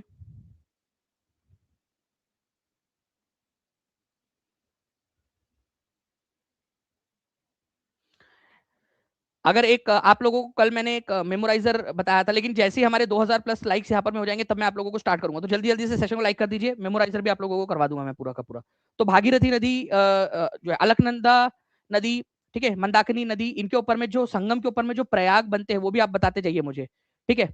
तो अलकनंदा नदी में धौली गंगा जब मिलती है तब कौन सा वाला प्रयाग बनता है? विष्णु प्रयाग बनता है। अलकनंदा नदी में जब नंदाकिनी नदी मिलती है तो नंद प्रयाग बनता है। ये देखिए आप लोग यहाँ पर में इस तरीके से, ये अलकनंदा नदी है, उसमें जब कर्ण जो है मिलती है तो वहां पर में कौन सा मिलता है? कर्ण प्रयाग बनता है आप लोगों का, ठीक है। मंदाकिनी और अलकनंदा नदी मिलती है तो उसको बोलते हैं रुद्र प्रयाग। और ये है आप लोगों की एक नदी जिसका नाम है, ठीक है, भागीरथी नदी। तो भागीरथी और अलकनंदा मिलती है तो वहां पर में देवप्रयाग बनता है और यहाँ से फिर गंगा नदी का उद्गम होता है, ठीक है। तो भागीरथी नदी के ऊपर में टिहरी बांध बना हुआ है। चलिए रैपिड रिवीजन के लिए आप लोग तैयार हो? ठीक है, तो जल्दी जल्दी से सेशन को लाइक एंड शेयर भी करते रहेंगे आप लोग। जैसे ही 2000 प्लस हो जाएंगे हम लोग एक मेमोराइजर करेंगे आज, ठीक है। कोसी नदी बिहार के किस जिले के अंदर में गंगा में मिलती है? आप लोगों के पास में 10 सेकंड का समय, 1 2 3 4 10। कटिहार जिले के अंदर में मिलती है, ठीक है। आंसर आप लोगों को ऑप्शन नंबर सी हो जाएगा। इतना स्पीड में आप लोगों ने आंसर लगाना है। नेक्स्ट क्वेश्चन की तरफ में आगे बढ़ते हैं friend. Poverty and un-British rule in India नामक किताब किसने लिखी है? ठीक है, तो ये पुस्तक लिखी है दादा भाई नौरोजी ने। सुरेंद्रनाथ बैनर्जी की एक बहुत ही फेमस पुस्तक है जिसका नाम है a nation in making, a nation in making, a nation in making, ये आप लोग याद रख लीजिएगा, ओके। और महात्मा गांधी और रमेश चंद्र दत्त की काफी सारी पुस्तकें ऑलरेडी है हमारे पास में, ठीक है। चलिए आगे बढ़ते हैं हम लोग। यहाँ पर मैं अनहैप्पी इंडिया पुस्तक किसने लिखी है? तो अनहैप्पी इंडिया नामक पुस्तक जो है ये लाला लाजपत राय के द्वारा लिखी गई थी। लाला लाजपत राय की मृत्यु 1928 के अंदर में साइमन कमीशन का विरोध करते समय लाठी चार्ज के अंदर में हो गई थी, ओके। लाला लाजपत राय क्या भारत इंडियन नेशनल कांग्रेस का भी अध्यक्ष बने? कल मैंने रात में सुपर डेट का भी सेशन लिया था। कितने लोग मौजूद थे कल रात में सुपर डेट की क्लास में? अगर नहीं थे तो आज की क्लास के अंदर में आप लोगों ने आना है। आप लोग जितने भी बच्चे सुपर टेट के लिए भी प्रिपेयर कर रहे हो उन लोगों के लिए हेल्पफुल हो जाएगा, आप लोगों के लिए भी हो सेशन। तो लाला लाजपत राय जो है सितंबर 1920 के अंदर में कलकत्ता अधिवेशन के अंदर में अध्यक्ष किए थे, अध्यक्षता उन्होंने की थी स्पेशल सेशन के अंदर में, ठीक है। तो Lala Lajpat Rai, unhappy India. Now इनमें से कौन भारत की सबसे लंबी नहर है? कौन सी भारत की सबसे लंबी नहर है? बकिंघम नहर, शारदा नहर, इंदिरा गांधी नहर, ऊपरी गंगा नहर? स्पीड में आंसर कर देंगे आप लोग। तो इनमें से सबसे लंबी नहर जो है भारत की वो है इंदिरा गांधी नहर। कहां से निकलती है ये आप बताएंगे मुझे जल्दी से, फास्ट जल्दी से बताइए कहां से निकलती है, कौन से राज्य से निकाली गई है ये और कौन से बराज से? तो हरिके बराज, हरिके बराज में कौन से दो नदियों का संगम होता है? स्पीड में लिखते जाओ। 2 लाइक्स दूर है 1700 से, हम लोग 2000 का टारगेट हम लोगों ने रखा हुआ है, तो जल्दी जल्दी से शेयर भी कर देंगे आप लोग, ठीक है। नाउ नेक्स्ट क्वेश्चन, इनमें से दुनिया का सबसे बड़ा ग्लेशियर कौन सा है? अब देखिए यहाँ पर में जो है फ्रेंड्स एक बहुत ही बढ़िया क्वेश्चन है। दुनिया का सबसे बड़ा ग्लेशियर कौन सा है ये बोला, ये नहीं बोला उसने यहाँ पर में कि ध्रुवों के बाहर का कौन सा है, ध्रुव के बाहर या पोलर रीजन के बाहर का, ये बोला पूरा ओवरऑल दुनिया का सबसे बड़ा ग्लेशियर कौन सा है। तो दुनिया का सबसे बड़ा ग्लेशियर जो है फ्रेंड्स लैम्बर्ट ग्लेशियर है, ठीक है, ये याद रखना आप लोगों ने, ठीक है। लैम्बर्ट, जिसको लैम्बर्ट फिशर ग्लेशियर भी बोला जाता है, लेकिन मेन उसका नाम लैम्बर्ट ग्लेशियर है। तो लैम्बर्ट ग्लेशियर आप लोग याद रखना, ये दुनिया का सबसे बड़ा ग्लेशियर है। ये अंटार्कटिका में आपको मिलेगा, अंटार्कटिका में। अंटार्क कहाँ है ये क्वेश्चन अगर आ जाए, अंटार्कटिका में, ठीक है। एक नंबर ये मिल सकता है आपको। कौन से पोल के पास में अगर ये क्वेश्चन आ जाए तो साउथ पोल के पास में, साउथ पोल, ठीक है। दुनिया का सबसे बड़ा ग्लेशियर किस महाद्वीप में पाया जाता है, बता दो। चलो, लिम्बर्ट नाम है उसका, आप लोग बताएंगे। लिम्बर्ट फिशर ग्लेशियर बोलते हैं, लिम्बर्ट ग्लेशियर भी बोला जाता है, साउथ पोल के पास में है। इतनी सारी हिंट दे दी मैंने आपको, बताओ लिम्बर्ट ग्लेशियर, दुनिया का सबसे बड़ा ग्लेशियर कौन से महाद्वीप में पाया जाता है। तो दुनिया का सबसे बड़ा ग्लेशियर है लिम्बर्ट ग्लेशियर, ये अंटार्कटिका महाद्वीप के अंदर में पाया जाता है। आंसर इसका हो जाएगा आप लोगों को ऑप्शन नंबर बी।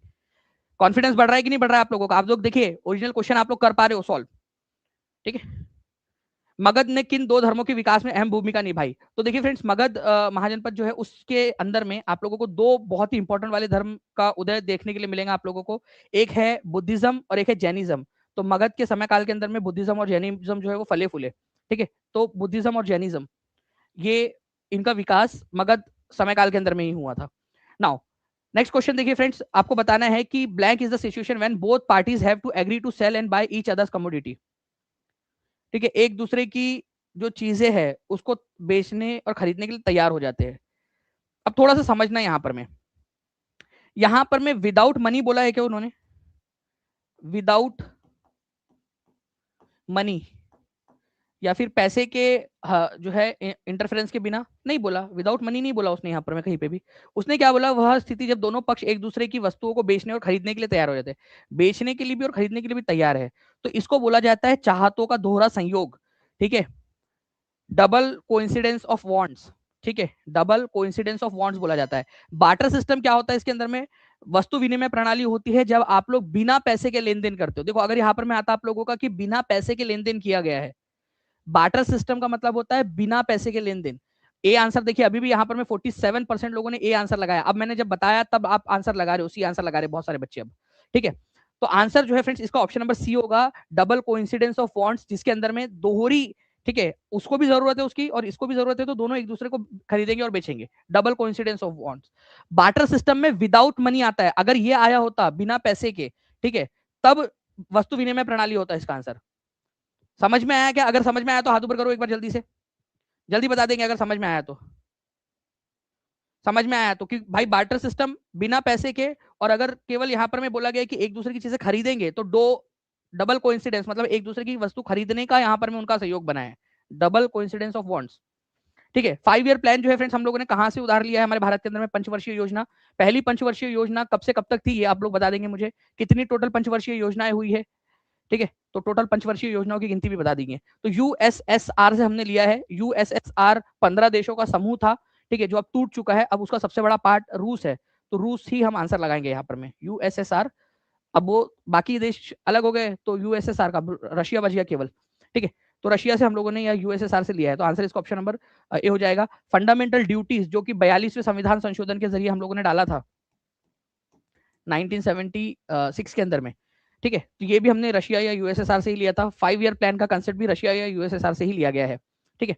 चलिए, ये कहाँ कहाँ से कौन कौन सी चीजें ली गई है ये आप लोगों को पूरा पढ़ाया है, और न्यू बैच के अंदर में मैं आप लोगों को जो है फ्रेंड्स करवाने वाला हूँ, ठीक है, आपकी क्लास के अंदर में। तो जितने भी बच्चे हैं, ये आप लोगों की पॉलिटी वाली क्लास होंगी जिसमें कौन सा वाला कंसेप्ट कहाँ से लिया है, हर एक चीज आपको पढ़ाऊंगा। जैसे आप लोगों से पूछा गया था कनाडा वाला, ठीक है, कि फेडरेशन विथ स्ट्रॉन्ग सेंटर, एक ऐसा जिसमें सेंटर स्ट्रॉन्ग रहेगा, ओके, राज्यों का संघ जिसमें सेंटर स्ट्रॉन्ग रहेगा, तो ये कहां से? कनाडा से लिया गया था।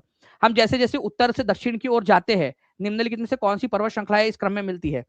उत्तर से दक्षिण की ओर जाते हैं हम लोग, ठीक है। बिहार पुलिस कांस्टेबल के अंदर में आया हुआ है, कभी भी पूछा जा सकता है आप लोगों से, ठीक है। सातपुड़ा, धौलाधर, विंध्या, शिवालिक, ठीक है। तो देखो, आपको बताओ तो यहाँ काराकोरम, लद्दाख और झांसकर आ जाएगा, ठीक है। फिर पीर पंजल रेंज है, काराकोरम, लद्दाख, झांसकर, पीर पंजल, और फिर धौलाधर रेंज है, धौलाधर रेंज। और फिर उसके बाद में आएगा पीडीएस एस, शिवालिक। तो पहले धौलाधर आएगा फिर शिवालिक आएगा, तो धौलाधर फिर शिवालिक, ठीक है। फिर उसके बाद में यहाँ पर मैं आप देखोगे तो विंध्या रेंज है, ठीक है, विंध्या। और उसके नीचे में फिर नर्मदा नदी के नीचे में सातपुड़ा रेंज है, सातपुड़ा इधर में, ओके, विंध्या और फिर सातपुड़ा। तो धौलाधर, शिवालिक, विंध्या, सातपुड़ा।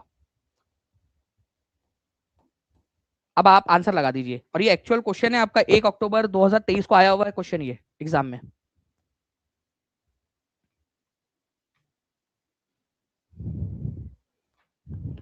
बताइए इस पर्टिकुलर क्वेश्चन का आंसर। ठीक है, तो उत्तर से दक्षिण की तरफ में जाते हुए हम लोगों को पहले धौलाधर मिलेगा, ठीक है, फिर शिवालिक, फिर विंध्या, फिर सातपुड़ा। तो 4 2 3 1, 4 2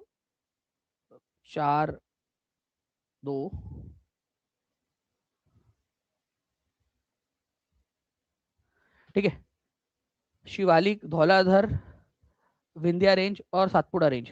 ठीक है, उत्तर से दक्षिण की तरफ में जाने के लिए बोला है 4 2 3 1। तो 4 2 3 1 आप लोगों ने लगाना है फ्रेंड्स यहाँ पर में चार।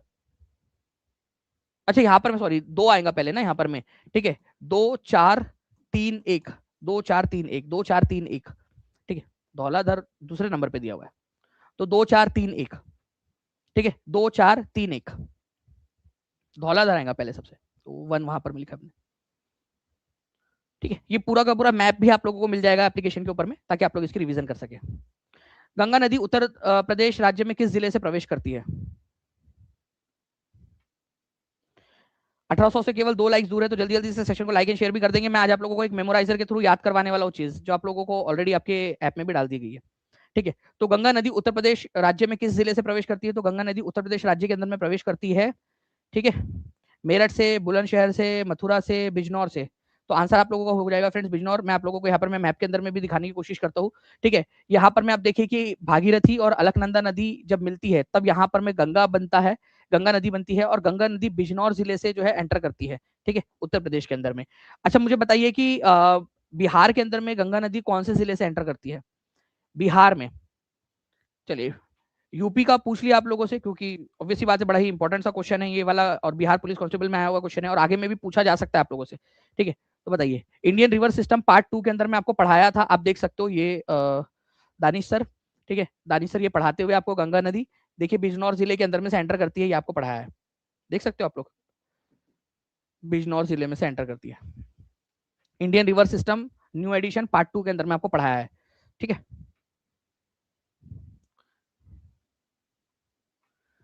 बिहार में कौन से जिले से एंटर करती है? बक्सर से। ठीक है, 1939 में बिहार में अंबारी सत्याग्रह का नेतृत्व किसने किया था?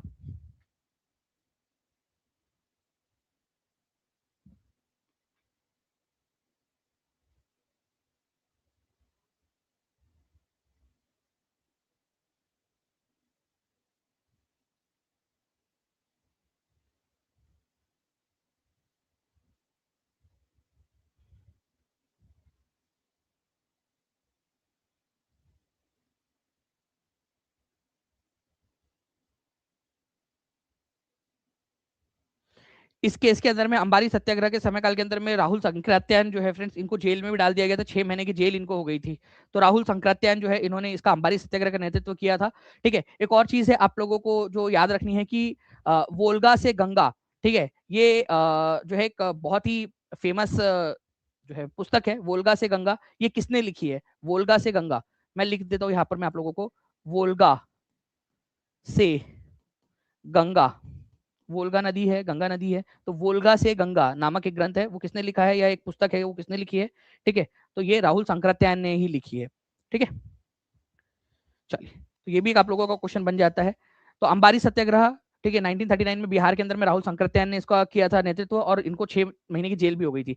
चलिए, उसके बाद में देखिए यहाँ पर मेक्सिको, ब्राजील, वियतनाम, इंडोनेशिया, कहाँ पर में क्या क्या बोला जाता है? तो ब्राजील के अंदर में बोला जाता है जो स्थानांतरित खेती है,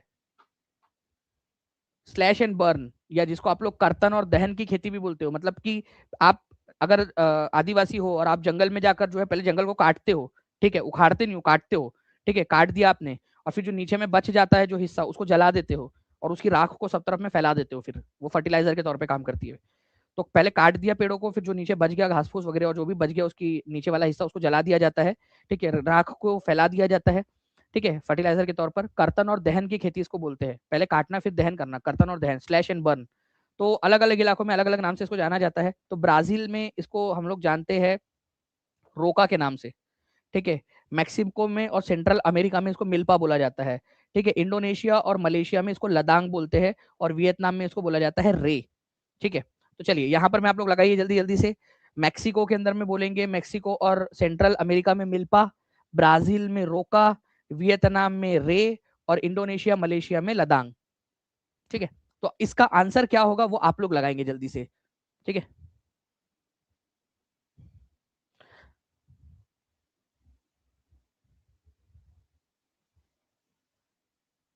चेना कहां पर में बोला जाता है बता सकते हो क्या आप लोग मुझे? चेना, इसी को अगर आप चाहो तो मैं इसको मेमोराइजर में डाल सकता हूँ, तो मुझे बता देंगे आप लोग कितने लोग चाहते हैं कि मेमोराइजर में डाल दिया जाए इसको।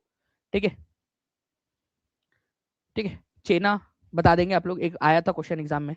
तो श्रीलंका के अंदर में बोला जाता है, लिख दो सभी लोग कमेंट के अंदर में एक बार जल्दी जल्दी से, चेना श्रीलंका के अंदर में। ठीक है, लदांग जो है ये बोला जाता है आपका मलेशिया और इंडोनेशिया के अंदर में। लदांग मलेशिया और इंडोनेशिया में।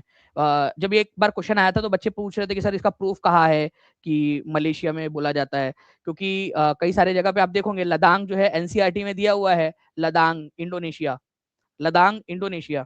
तो बच्चों ने पूछा कि सर आप इतना कॉन्फिडेंटली बोल रहे हो कि लदांग मलेशिया में भी बोला जाता है, इसका प्रूफ कहाँ है, प्रूफ दो प्रूफ दो प्रूफ दो। ठीक है, ओके, जैसे कि सरकारी अधिकारी है ये लोग, ठीक है कि सर यहाँ पर मैं प्रूफ दो, एसआईआर चल रहा है मेरा। तो भाई मैंने आप लोगों को प्रूफ भी प्रोवाइड कर दिया था, NCERT class 8 chapter number 3 agriculture. ठीक है, कि जैसे इंडोनेशिया में बोला जाता है लदांग, वैसे मलेशिया में भी बोला जाता है लदांग, ये एनसीईआरटी का मैंने प्रूफ लगा दिया था आप लोगों के लिए। ठीक है, कि लदांग मलेशिया में भी बोला जाता है, मलेशिया में। ठीक है, चलो अब थोड़ा सा मैं इसको हम लोग डाल दे मेमोराइजर के अंदर में, ताकि आपको याद हो जाए हिंदी इंग्लिश दोनों के अंदर में। ठीक है, तो देखिए आपका मिल्पा मैक्सिको में और सेंट्रल अमेरिका में बोला जाता है, ये सेंट्रल अमेरिका वाला भी याद रखना है फ्रेंड्स। ठीक है, अभी थोड़े समय पहले एमपीएससी की एग्जाम हुई थी, पब्लिक सर्विस कमीशन की, उसके अंदर में ये सेंट्रल अमेरिका आया था। सेंट्रल अमेरिका में क्या बोलते हैं, मैक्सिको नहीं दिया था, वह सेंट्रल अमेरिका दिया था, क्योंकि एनसीईआरटी में एंड दिया है ना, तो मिल्पा बोला जाता है, इसी वजह से मैं आपको बार बार याद करवाता हूँ। ठीक है, कनू को बोला जाता है वेनेजुएला में, लदांग इंडोनेशिया के अंदर में। ठीक है, ये याद रखेंगे आप लोग। और बेवार और दहिया बोला जाता है मध्य प्रदेश में, बहुत ही इंपॉर्टेंट है। पोडू पेंडा आंध्र प्रदेश के अंदर में। ठीक है, पामा डाबी, कोमान और बिंगा। ठीक है, तो पामा डाबी, कोमान और बिंगा उड़ीसा के अंदर में। कुमारी और पूनम, पूनम भी याद रख लेना आप लोग, पूनम, कुमारी और पूनम। ठीक है, वेस्टर्न घाट के अंदर में, स्पेशली केरला केरला वाले इलाके के अंदर में। ठीक है, कुरुवा कहाँ बोला जाता है, ये भी एक इंपॉर्टेंट क्वेश्चन है, झारखंड में। इंपॉर्टेंट, आप लोग इसको मार्क करिए आप लोग। ठीक है, झूम की खेती कहाँ पर में बोली जाती है, नॉर्थ ईस्ट रीजन के अंदर में। तो ये कुरुवा झारखंड के अंदर में लिख देंगे। अगर आप चाहो तो मैं आपको याद करवा सकता हूँ। 1000 लाइक से हम लोग 2000 लाइक से हम लोग केवल अभी 90 लाइक्स के करीब, हम लोग अभी 90 से भी कम लाइक्स हम लोग दूर है, तो सभी लोग सेशन को लाइक एंड शेयर जरूर करते रहेंगे। ठीक है, तो झूम नॉर्थ ईस्ट इंडिया में झूम बोला जाता है, मिल्पा मैक्सिको सेंट्रल अमेरिका के अंदर में, रोका ब्राजील में, लदांग मलेशिया और इंडोनेशिया के अंदर में। ठीक है, फिर मैंने आपसे पूछा था कि भाई चेना कहां पर में बोला जाता है, जल्दी से आप लोग लिखो, चेना श्रीलंका के अंदर में, इंपॉर्टेंट है। ठीक है, लदांग जावा इंडोनेशिया और मलेशिया वाले रीजन के अंदर में। ठीक है, और रोका ब्राजील में। ठीक है, रे वियतनाम के अंदर में बोला जाता है आपका। ठीक है, तो प्लीज इसको याद रख लीजिए सभी के सभी लोग, मैं सारा आप लोगों को प्रोवाइड करवा दूंगा। अब इस क्वेश्चन का आंसर करेंगे सभी, बताओ।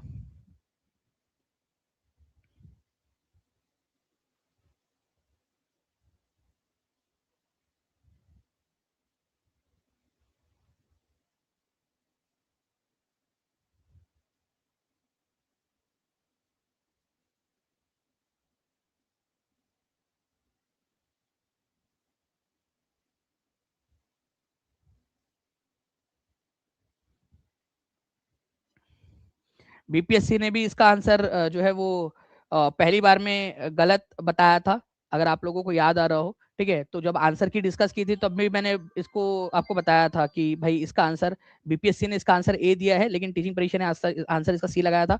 अपडेटेड आंसर की के अंदर में उन्होंने करेक्ट कर लिया था फिर। ठीक है, तो देखिए चेना जो है फ्रेंड्स, ये बांग्लादेश नहीं, श्रीलंका के अंदर में बोला जाता है। ठीक है, श्रीलंका में। ओके, तो ये गलत हो गया आप लोगों का। मिल्पा जो है आप लोगों का कहां पर में बोला जाता है, मिल्पा ये बोला जाता है आपका मैक्सिको के अंदर में, मैक्सिको और सेंट्रल अमेरिका में, सेंट्रल अमेरिका में बोला जाता है। ठीक है, लदांग जो है ये बोला जाता है मलेशिया प्लस इंडोनेशिया के अंदर में, तो आंसर इसका सी था। ठीक है, 72वीं बीपीएससी के लिए भी सर बैच लेकर आइए प्लीज। बिल्कुल देखते हैं इसके अंदर में, कोशिश करते हैं कि कैसे हम लोग इसको बना सकते हैं, क्योंकि बहुत सारे बच्चों की डिमांड आ रही है, बहुत सारे बच्चे चाहते हैं कि वो आए, कई सारे तो इवन पंजाब की तरफ से भी आ रहा है, सीटेट के बाद में, सीटेट में इतना बढ़िया तरीके से रिस्पांस रहा है, ठीक है, कि बच्चे चाह रहे हैं कि पंजाब वाली जो एग्जाम है उनकी, उसके लिए भी किया जाए लॉन्च, ठीक है, तो बहुत सारे जगहों से डिमांड आ रही है। चलिए, तो आप देख सकते हो लद्दाख जो है मलेशिया, आपका प्रूफ के साथ में दिखा दिया आप लोगों को, ठीक है।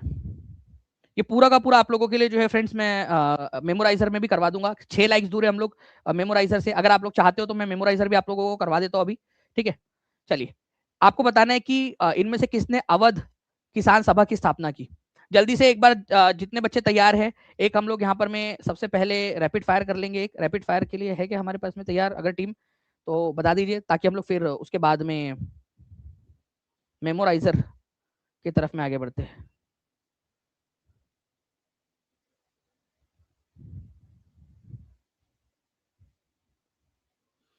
तो अवध किसान सभा जो है फ्रेंड्स, इसकी स्थापना बाबा रामचंद्र दास ने की थी, ठीक है, बाबा रामचंद्र, ठीक है। आप लोगों को एक चीज बतानी है कि ये गिरमिटिया मजदूर के रूप में कहां पर में गए थे, गिरमिटिया मजदूर, तो गिरमिटिया मजदूर के रूप में फिजी गए थे, ये भी आप लोग याद रखेंगे, ठीक है। तो अवध किसान सभा की स्थापना बाबा रामचंद्र, ठीक है, 1920 के अंदर में उन्होंने इसकी स्थापना की थी। आंसर इसका ऑप्शन नंबर ए हो जाएगा। चलिए, बहुत बहुत शुक्रिया आप सभी लोगों का फ्रेंड्स, आप लोगों ने 2000 प्लस लाइक कर दिए। चलिए, अब इस खुशी के अंदर में मैं आप लोगों को आगे लेकर चलता हूँ। सूर्य क्या है एक बता दीजिए, उसके बाद में मैं आप लोगों को करवा देता हूँ मेमोराइजर।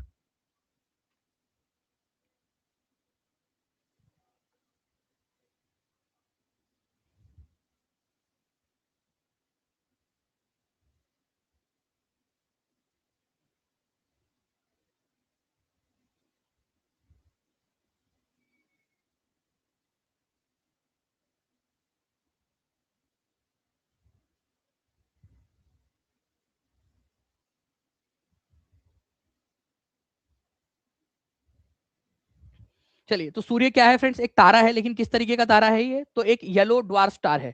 अच्छा, सूरज के अंदर में जो है क्या सबसे ज्यादा मिलेगा आपको, हाइड्रोजन और हीलियम सबसे ज्यादा मिलेगा, ये भी याद रखना है आप लोगों ने, ठीक है, हाइड्रोजन और हीलियम। ये एग्जाम में आया हुआ क्वेश्चन है, कभी भी आगे में पूछा जा सकता है आप लोगों से। तो ये नासा की वेबसाइट पे भी आप देख सकते हो कि करीब 4.5 बिलियन साल पुराना है, ये येलो ड्वार्फ स्टार है, येलो है, ठीक है।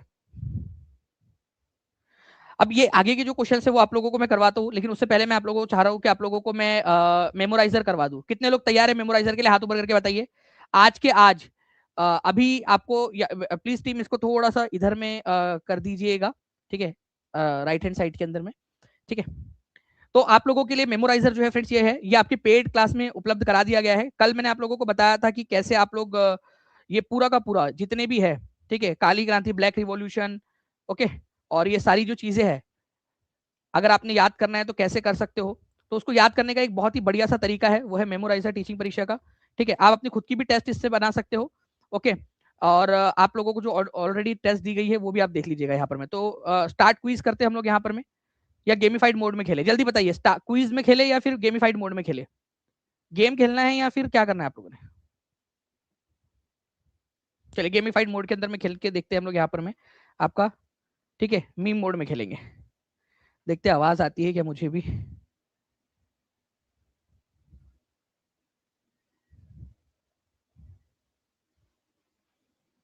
चलिए, तो ये हमारी जो क्विज है ये अगर इस फैसले के बाद तुम में से किसी एक ने भी भागने की कोशिश की तो मैं उसे गोली मार दूंगा। तो भाई गोली मार देंगे, ये देख ले हो, तो कोई भागने की कोशिश नहीं करना है यहाँ से, यहाँ से अब पूरा पूरा का पूरा करना है आप लोगों ने इसको, ठीक है, ठीक है। तो हमारी क्विज प्रिपेयर हो रही है, सभी लोग जो है यहाँ पर में इसके लिए तैयार रहिए।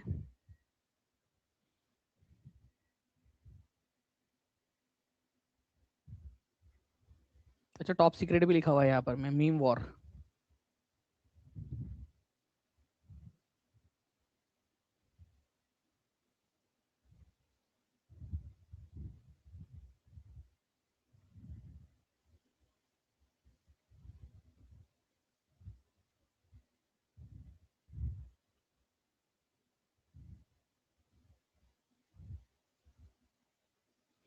चलिए, तो क्विज बोर्ड के अंदर में इसको करते हैं। हरित क्रांति का मुख्य ध्यान किसके ऊपर में, जल्दी बताइए आप लोग, हरित क्रांति का फास्ट, जल्दी जल्दी से बताना है। मछली उत्पादन पे, खाद्य उत्पादन के ऊपर में, पेट्रोलियम, या एक से अधिक। तो खाद्य उत्पादन के ऊपर में है, तो यहाँ पर मैं आप लोगों को देखिए बिल्कुल सही है। और मछली उत्पादन जो है वो किससे रिलेटेड है, तो ये नीली क्रांति से रिलेटेड है। तो आप देख पा रहे हो यहाँ पर मैं आप लोगों को पूरा का पूरा लिख कर भी आ गया है। पेट्रोलियम जो है वो ब्लैक या काली क्रांति से रिलेटेड है, ये भी आप लोगों को आ गया। ठीक है, तो इस तरीके से आपको सारा का सारा फिर से मिल जाएगा ताकि आप पढ़ के फिर आगे बढ़ सके नेक्स्ट क्वेश्चन की तरफ में। ठीक है, आपको बताना है कि ओवरऑल हॉर्टिकल्चर डेवलपमेंट या फिर समग्र बागवानी विकास, ठीक है, ये किससे रिलेटेड है? तो हॉर्टिकल्चर डेवलपमेंट जो है आपका या बागबानी विकास जो है ये आप लोगों का रजत क्रांति है, पीली क्रांति है, गोल्डन फाइबर क्रांति है, या किससे रिलेटेड है?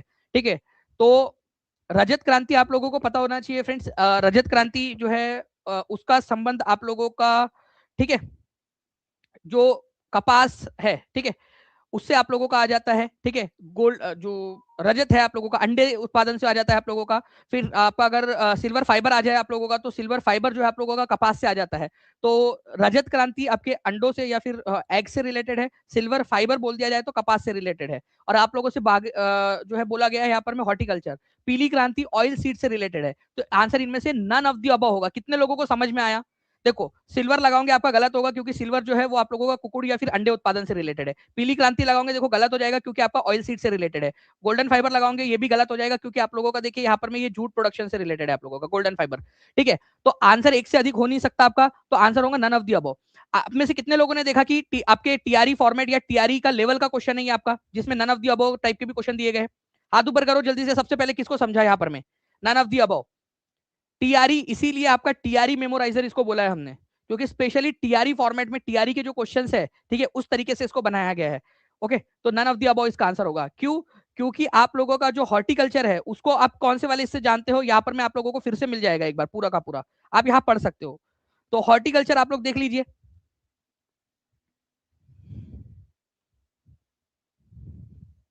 तो आप देख रहे हो यहाँ पर में ओवरऑल हॉर्टिकल्चर डेवलपमेंट या फ्रूट डेवलपमेंट है उसको गोल्डन रिवॉल्यूशन बोला जाता है। गोल्डन, ठीक है, गोल्डन फाइबर नहीं, गोल्डन बोला जाता है। तो इस तरीके से जो है फ्रेंड, जो टीचिंग परीक्षा के साथ में एआई की मदद से जो बच्चे पढ़ रहे हैं उनके सिलेक्शन के चांसेस बढ़ जाते हैं क्योंकि वो ओरिजिनल जो एग्जाम लेवल है उसके क्वेश्चन की प्रैक्टिस कर रहे हैं। ठीक है, आप देखिए यहाँ पर मैं आपको बताना है कि व्हाइट रिवॉल्यूशन जो है उसका संबंध मिल्क रिवॉल्यूशन, मिल्क प्रोडक्ट से है। देखिए, श्वेत क्रांति दुग्ध उत्पादन से रिलेटेड है, सही है या गलत है ये बताना है आपने। देखिए कितना बढ़िया क्वेश्चन है, यहाँ पर मैं आपको दिया है जो कौन सा वाला सही है, कौन कौन से सही है। रजत क्रांति अंडा उत्पादन से रिलेटेड है क्या? बिल्कुल सही है। सिल्वर फाइबर कपास से सही है, तो कौन सा सही है यहाँ पर में? 1 2 2 और 3, 1 2 और 3, एक से अधिक इनमें से कोई नहीं। अब आंसर बताओ क्या होगा इसमें से। तो यहाँ पर मैं आप देख रहे हो फ्रेंड्स कि तीनों के तीनों सही है, इसी वजह से हम लोग लगाएंगे 1 2 एंड 3। ठीक है, तीनों के तीनों सही है, तो कौन से सही थे बोला है तो 1 2 3 तीनों के तीनों सही लगी है जोड़ी। ठीक है, देखिए एमएसटी टेट के लिए भी क्लास लीजिए, कई सारे बच्चे यहाँ पर मैं बोल रहे हैं, तो बिल्कुल बहुत सारे बच्चों की डिमांड आ रही है अलग अलग। ओके, तो हम इसको भी आपके लिए देखेंगे आगे में क्या क्या कैसे कर सकते हैं। विच रिवॉल्यूशन इज करेक्टली मैच्ड? ठीक है, तो धूसर क्रांति उर्वरक से रिलेटेड है, बिल्कुल सही है आप लोगों का धूसर क्रांति। नीली क्रांति पेट्रोलियम से, ब्लू रिवॉल्यूशन पेट्रोल से, है क्या? बताइए, नहीं ये गलत है आप लोगों का।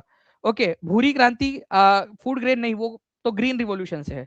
तो कौन सा वाला सही है? देखो करेक्ट बोला है, अगर इनकरेक्ट बोलता तो एक से अधिक होता, लेकिन यहाँ पर मैं करेक्ट वाला बोला है आप लोगों से। तो धूसर क्रांति उर्वरक से रिलेटेड है, आपका आंसर हो जाएगा पहला वाला। भूरी क्रांति किससे रिलेटेड है? देखिए भूरी क्रांति जो है आपका चमड़ा, गैर परंपरागत कोको, ठीक है, इससे रिलेटेड है आप लोगों का भूरी क्रांति। ब्राउन रिवॉल्यूशन आप लोगों का, ठीक है, और ऊपर में नीली क्रांति दिया हुआ था तो मछली उत्पादन से रिलेटेड है। पेट्रोलियम रिवॉल्यूशन तो काली क्रांति है आप लोगों की, ब्लैक रिवॉल्यूशन। तो इस तरीके से आप लोग करोगे तो आप लोगों को जल्दी याद होता है सारी की सारी चीजें, और बार बार आपको जो है पूरा का पूरा पढ़ने के लिए मिलेगा। ये आपके न्यू बैच में पेड कोर्स में डाल दिया गया है, तो जितने भी बच्चे हैं, ठीक है, जो न्यू बैच में जुड़ चुके हैं हाथ ऊपर कर देंगे, ठीक है, और जो नहीं जुड़े वो आज ही आप लोग, ठीक है। तो गुड़िया कुमारी जी अपने आप पढ़ के आंसर दे, आप भी पढ़ के आप आंसर कर दीजिए, ठीक है। चलिए, तो आपको जो है फ्रेंड्स आपके एप्लीकेशन के अंदर में भी मिल जाएगा ये आपका। तो गोल क्रांति का प्राथमिक ध्यान क्या है? गोल क्रांति का, ठीक है, गोल या फिर राउंड रिवॉल्यूशन। तो राउंड रिवॉल्यूशन का आंसर क्या है आप लोगों का? पोटैटो, आलू, ठीक है। Round round revolution. मीट का क्या है आप लोगों का? ठीक है, लाल क्रांति है, ठीक है। प्याज का आप लोगों का क्या होना चाहिए आप लोगों का फ्रेंड्स? प्याज का आप लोगों का होगा यहाँ पर में, ठीक है, आप लोगों का पिंक रिवॉल्यूशन आप लोगों का। तो यहाँ पर में जो है एक चीज आप लोगों को करेक्शन करनी पड़ेगी यहाँ पर में, ठीक है, राउंड रिवॉल्यूशन का। तो राउंड रिवॉल्यूशन आप लोगों का क्या हो जाएगा? आलू उत्पादन हो जाएगा, ठीक है। तो आलू उत्पादन इसका आंसर होना चाहिए था। ओके, तो इसको यहाँ पर में करेक्शन कर लेंगे हम लोग इसमें। नेक्स्ट क्वेश्चन की तरफ में आगे बढ़ते हैं, उसका आलू होना चाहिए, ठीक है आंसर। पीली क्रांति का निम्नलिखित में से किसके उत्पादन से संबंधित है? Yellow revolution. तो येलो रिवॉल्यूशन जो है फ्रेंड्स ये तिलहन से रिलेटेड है, कपास जो है silver fibre, jute golden fibre है, तिलहन आप लोगों का आंसर हो जाएगा इसका, पीली क्रांति। तो इस तरीके से आप देखिए, आपको बार बार हर क्वेश्चन के अंदर में ये पढ़ने मिलेगा और पढ़ पढ़ के आप आंसर करते जाओगे, तो इससे होता क्या है आपका कि आप सारी चीजें याद कर पाते हो, ठीक है। आगे में भी आप लोग देखिए, ठीक है, काली क्रांति का संबंध किससे है, या आप लोग कमेंट के अंदर में आंसर लगा देंगे फ्रेंड्स, काली क्रांति का संबंध किससे है, ठीक है। काली क्रांति का संबंध किससे है, ये आप लोग आंसर लगा दीजिए जल्दी जल्दी से।